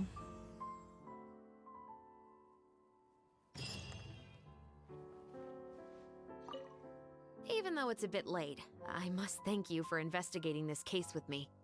Well, thank you for inviting me. Not on behalf of the Special Patrol this time. It's a personal expression of gratitude from yours truly. About your family. Oh, you want to hear more about my father? I guess I do, yeah, sure. To be honest, I didn't spend that much time with him. He was always busy with the Special Patrol, so he would often return home really late at night. Some nights, he didn't come home at all. Sounds about right. Once, he didn't come home for a long time, maybe a whole week or so. Oh, wow. And when I went out to buy food, I learned that he had become a criminal, and by extension, that made me a criminal's daughter. Oh. But we can talk about that another day. That is intriguing. Yeah, please. About the case. I actually have a lot of sympathy for Veronique and Baptiste. I can understand the hatred they feel for their father. Yeah, I get it. But that doesn't mean I'll allow them to walk the path of evil, even if it might lead to another sense of justice. You make a lot of sense, Chevreuse. You do. About the film. Films are different from the real world. They're a form of art and represent the wishes in people's hearts. I adore the Two Musketeers, and I'm very happy to have had the opportunity to act the role as one. I can't wait to catch the film when it premieres in the Opera House. I'm looking forward to seeing the audience's reaction to the climactic ending. I think it'll be good. Please take care. Thank you for looking out for me. I'll see you at the award ceremony. I'd be very surprised if we don't win. Yes. Some more time passes after that. The film has a successful premiere, and the Musket murder case also successfully comes to an end. Yay! It's been a while. Has it? Well, Hey 2 there, days. you two. Sorry I've been scarce. I've been buried in marketing and preparing the film for release ever since we wrapped post-production. All right. The award ceremony is today, right? Paimon wonders if we'll win the Farina Award. I'd give it a 90% chance. Farina! Oh, Paimon didn't know you were already here. You're earlier than everyone else. I'm sure the others will also be here in no time. Xavier, if we end up getting called on stage, shouldn't you come up with a name for our crew? Good point. What? But we don't even know if we're going to win. I wouldn't want to jinx our chances by celebrating early. Just open your eyes! Surely you've seen the audience's reactions to our film. We've had nothing but critical acclaim. You've also had conversations with the Opera House's operating staff, right? Didn't they want to increase the number of showings? That is definitely a positive, that's for sure. With the more you've made from the box office, you can now open your very own film company. Amazing. But that's all credit to my amazing crew. You've all helped to make this a reality, so I can't be the only one asked to come up with a name. Well, give it some thought. I'm sure the crew will respect your choice. I think so. The Paimon agrees. All right, but before that, Traveler and Paimon, could I trouble you to quickly pay a visit to the Fortress of Meripede? I mean, I can do, sure. Huh? But shouldn't we stay for the award ceremony? I wanted to ask you two to invite Shavraz to join us at the ceremony. She's one of the lead roles, after all. Okay. I haven't been able to find her recently, so I haven't had the chance to invite her personally. According to the papers, the culprits of the musket murder case will be personally escorted today by the captain of the Special Patrol to the Fortress of Meripede. Okay. Oh, Paimon gets it now. It'll be a piece of cake for us. Yep, just wait here, Xavier. And maybe try to come up with a few snappy-sounding names. Please do. All right, then I'll leave you to it. On it. This is as far as I'll be taking them. I'll leave the three of them to you now. There he is. Hello. Got another errand to run? Yes, we know. Something like that. I'm expected at a party. Game, stop exposing me. Yes, I've slacked on this server. I know. Now, that's something you don't hear every day. Found a new pastime? No, it's just a special occasion. Shavraz! Risley! Long time no see. Festivals really do bring people together. It's been a while since I last had so many visitors at the Fortress of Meripede. Could you please offer me a cup of tea? Call it the festival spirit, I guess. Yeah, you could say that. Even our head nurse has gotten herself all worked up preparing super deluxe nutritious shakes. Just one gulp and you'll have met all your nutrition needs. I'm gonna pass, thank you. Were you talking about work just now? We've already finished discussing everything. So, what do you think about my heads up, Mr. Risley? I believe I haven't yet made any promises or guarantees. But you also didn't shoot me down. Here, how about this? You could give everyone a copy of the newspaper. Perhaps on the day when the cover story happens to, oh, I don't know, expose a certain someone's misdeeds from 20 years ago? Oh, yeah. I suppose then a certain someone may soon find himself the most unlucky person in the Fortress of Meripede. Oh, would you look at that? While another two people will soon be hailed as heroes. Yeah. Speaking of heroes, did you two need something from me? A cup of tea, please. Oh, actually, we're here for... You're here to invite me to the party, right? Mm-hmm. Don't worry, I didn't forget. Ooh, then let's head back right away! See you, Risley! Happy Fontaine Festival! She didn't even ask him how he's doing. She just turned up, or they just turned up, and said, Oi, Shavraz, we have a party to get to. Please come with us. And then it's all right. See you later, man. And the same to you. Oh. I'm going to talk to him. Please, go and enjoy the festival. That wasn't a conversation. I wanted to have a proper conversation, darn it. And the winner of the Farina Award for the first Fontanalia Film Festival is... Drum roll, please. The Two Musketeers! Wow, no one could have predicted this. She's like, yes, of course. We really won! Stop screaming, Paimon. Congratulations, Mr. Xavier. We won? I can't believe it! I really can't thank all of you enough! Okay. See? My takes on Fontaine's entertainment industry have never been wrong. Now, please welcome to the stage the producer of The Two Musketeers, Mr. Xavier! Yes.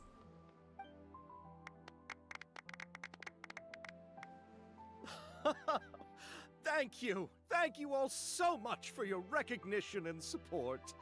While I'm up here, I would love to give special thanks to... Time really flies, huh? So everyone's just gonna have a conversation while he's doing his speech. Okay. It certainly feels that way. It feels like it was only yesterday when you were teaching me to hold a musket. Will you come back to Fontaine again? Oh. Of course. I'm very fond of this city. There are so many novel and interesting things that it's been hard to keep track of them all. That's so cute. But how about you? Would you be interested in visiting Inazuma? I can't say the thought has crossed my mind before, but I'd be willing to consider it now. She has a friend. That's so sweet. I will be eagerly awaiting your visit. It would be wonderful if you could visit my home and enjoy a taste of our tea and desserts. Yeah, let's keep in touch. Aw. Did you accomplish all you came here for? I think he did. He's got Ayaka, a new friend. Yes. And you should visit Inazuma again sometime. How has Ogura and her business been? Oh yeah, that's the kimono lady, I think. To my knowledge, she's doing quite well. Tell her I said hi. I certainly will. Okay. I heard the thunderstorm has stopped. Yes, it has. Yes, and the war has also been brought to an end. Peace and prosperity has returned to the islands. I quite like the sound of that. Perfect for hanging textiles out to dry. I'd like to offer my thanks again to the He's still entire going. cast Wow. and crew. Without you, I would have never completed this film, much less had the opportunity to be standing on this stage. With the support of my entire crew, I would like to officially announce our film company, Musketeer Pictures! Ho-ho! That has a really nice ring to it. Seems appropriate. Then in that case, let's please welcome all the members of Musketeer Pictures onto the stage for a commemorative photo. Well, that's going to be a lot of people on the stage. Damn. Oh, Paimon didn't know we'd also be taking pictures. Okay. Director Farina, I believe you are the most deserving person to raise this trophy. Aw. No. There's no need. It's so embarrassing. It's an honor the director deserves. Yes, I agree. I can't think of anyone better for the honor. You're just going to have to do it, Farina. I'm sorry. Just accept that you're not getting out of this. Ready, everyone? Oh, no. 3, 2, 1. Musketeer Pictures! That's so cute. Ayato looks like he's upset. I don't know what's going on here. Paimon is adorable as well. Aww. So cute. What the heck?